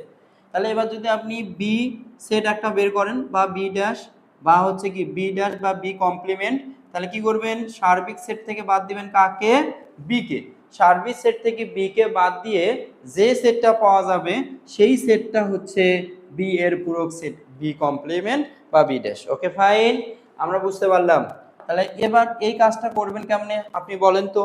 তাহলে ইউ সেটের মধ্যে যে উপাদানগুলো আছে, তাহলে আপনি যদি এখানে এ ড্যাশ বের করেন তাহলে ইউ মাইনাস কিন্তু এ, তাহলে ইউ সেটের অন্তর্ভুক্ত যে উপাদানগুলো আছে সেগুলো কত বলেন, 1 2 3 4 5 6 7 8 9 আর কত বলেন 10। তাহলে একে বাদ দিবেন কাকে, একে। এ সেটের অন্তর্ভুক্ত উপাদান 2 3 5 6 তারপরে কত 7। তাহলে এটা আমরা কি পাবো, এটা কিন্তু এ সেটের কমপ্লিমেন্ট সেট পাচ্ছি, পূরক সেট পাচ্ছি। তাহলে বাদ মানে কি, এটা তো সম্পূর্ণ বাদ। প্রথম থেকে যেগুলো মিলবে, 2 মিলছে, 3 মিলছে, তারপর 4 মেলে নাই, 5 মিলছে, 6 মিলছে এবং 7 মিলছে। তাহলে এগুলো প্রথম থেকে বাদ দেব, দেওয়ার পর প্রথম সেটের মধ্যে কি কে থাকে, 1 থাকে, 4 থাকে, 8 থাকে, 9 থাকে, 10 থাকে। তাহলে এটাই হচ্ছে আমাদের কমপ্লিমেন্টের অ্যান্সার। আমরা এটা বুঝতে পারলাম। এবার দেখেন, এবার একটু তাকান কি করা যাবে। আমরা সংযোগ সেট নিঃছেদ সেট কমপ্লিট করলাম। নিঃছেদ সেট এটা এখন শিখবো, সেট সেট, সেট নিঃছেদ, সেট সেট। আমরা এবার শিখবো কি সেট, সেট সেট। খেয়াল করেন এই সেট সেট এই জিনিসটা কি, সেট সেট, এটা এখন আমরা সেট সেট এটা ক্লিয়ার করব। সেট সেট, সেট মানে কি, এখানে সেট বলতে কি বোঝায়, দেখেন এই যে দুইটা সরলরেখা তার একটা পয়েন্ট হচ্ছে সেট, এটা ছেদবিন্দু বলি। আমরা যদি বলি এ বি আর যদি বলি সিডি, তাহলে এ বি এবং সিডি এই সরলরেখা ছেদবিন্দু কি, আপনি বলবেন ই বিন্দু, দিয়ে দিলাম ই। তাহলে এই ছেদ বা এই ই বিন্দুটা দুইটি সরলরেখার কমন বিন্দু কিনা বলেন তো, কমন বিন্দু। অথবা এই ইটা দুইটি সরলরেখার মধ্যে বিদ্যমান কিনা, আপনি বলবেন হ্যাঁ দুইটি সরলরেখার মধ্যে ই বিন্দুটা আছে, সেজন্য ই কে আমরা বলবো কি, ছেদ বিন্দু। ওকে, এটা যদি বুঝতে পারেন তাহলে এবার এটা বুঝতে পারবেন, একটু ভালোভাবে তাকান যে 2 3 4 আর 5 দিলাম, এটা একটা নির্দিষ্ট সেট।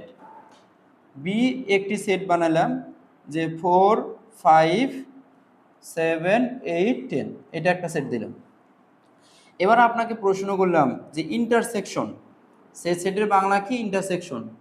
এই ইন্টারসেকশন বি, এটার অর্থ কি, তাহলে এই ইন্টারসেকশনের অর্থটা মিল রাখবেন, সকল মিল উপাদান নিয়ে, মিল উপাদান নিয়ে গঠিত সেট, গঠিত সেট, সকল মিল উপাদান নিয়ে গঠিত সেট।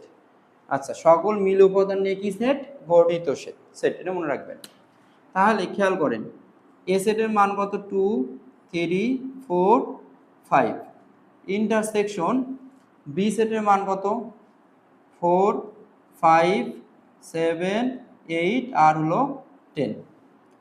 এখন সকল মিল উপাদান, দেখেন তো কোনগুলো উপাদান মিল আছে, আপনি যদি একটু ভালোভাবে তাকান তাহলে দেখতে পারবেন এই যে 4, এই তো 4, এই উপাদান মিল আছে। তাহলে মিল উপাদানটা আপনি লিখবেন 4। তারপরে আপনি কি করবেন, দেখবেন একটু ভালোভাবে তাকান, এই যে এখানে কি 5, এই তো 5 উপাদান মিল আছে।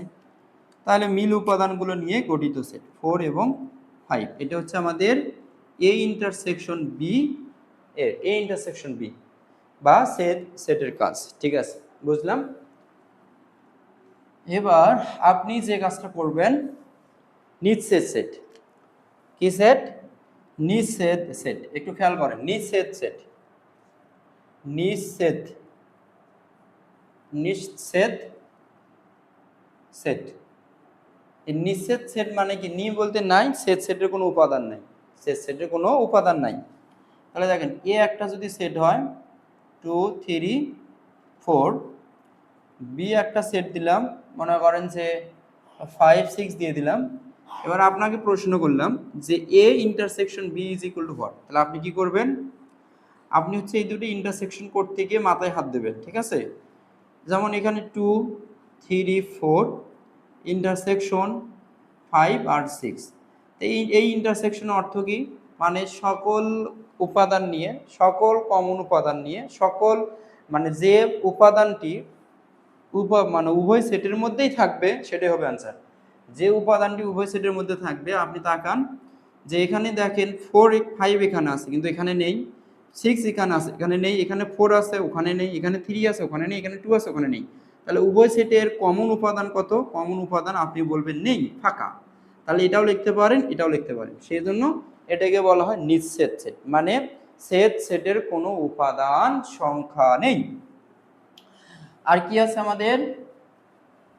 এবার তাকাবো শক্তি সেট। শক্তি সেট কার্তেশীয় গুণজ, শক্তি সেট কার্তেশীয় গুণজ, আর হচ্ছে অন্যয় ফাংশন ডোমেন ও রেঞ্জ। এগুলো আমি পরবর্তী আরেকটি ভিডিওর মধ্যে দিয়ে দেবো। তো বেসিক ক্লাসে দুইটা পার্ট থাকতেছে এই অধ্যায়ের, পার্ট 1 পার্ট 2। তো আপনারা যারা এই ক্লাসটি শুরু থেকে শেষ পর্যন্ত করলেন, আপনাদের কাছে এই টপিকগুলো কেমন লেগেছে, আপনারা কেমন বুঝলেন, অবশ্যই এই ভিডিওর কমেন্ট বক্সে অবশ্যই কমেন্ট করবেন। আর আপনি যদি আমার এই চ্যানেলে যদি আপনি নতুন হয়ে থাকেন, তাহলে অবশ্যই চ্যানেলটি সাবস্ক্রাইব করে পাশে থাকা পাশে থাকা বেল আইকনটি অন করে আপনাদের বন্ধু বান্ধবের মাঝে শেয়ার করে দেবেন। তো ইনশাল্লাহ যে পরবর্তী ভিডিও সবার আগে পাওয়ার জন্য, বা পরবর্তী ভিডিও আপনি যদি এইভাবে সবগুলো ক্লাস আপনি পেতে চান, তাহলে চ্যানেলটি সাবস্ক্রাইব করে আপনি কমেন্ট বক্সে একটি কমেন্টে জানিয়ে দেন যে হ্যাঁ পরবর্তী ক্লাসগুলো আপনি এভাবে দিয়ে দেন, তাহলে আমি ওইভাবে দিয়ে দেবো। ঠিক আছে? তো ভালো থাকেন, সুস্থ থাকেন, পরবর্তী ক্লাসে দেখা হবে ইনশাল্লাহ। আসসালামু আলাইকুম।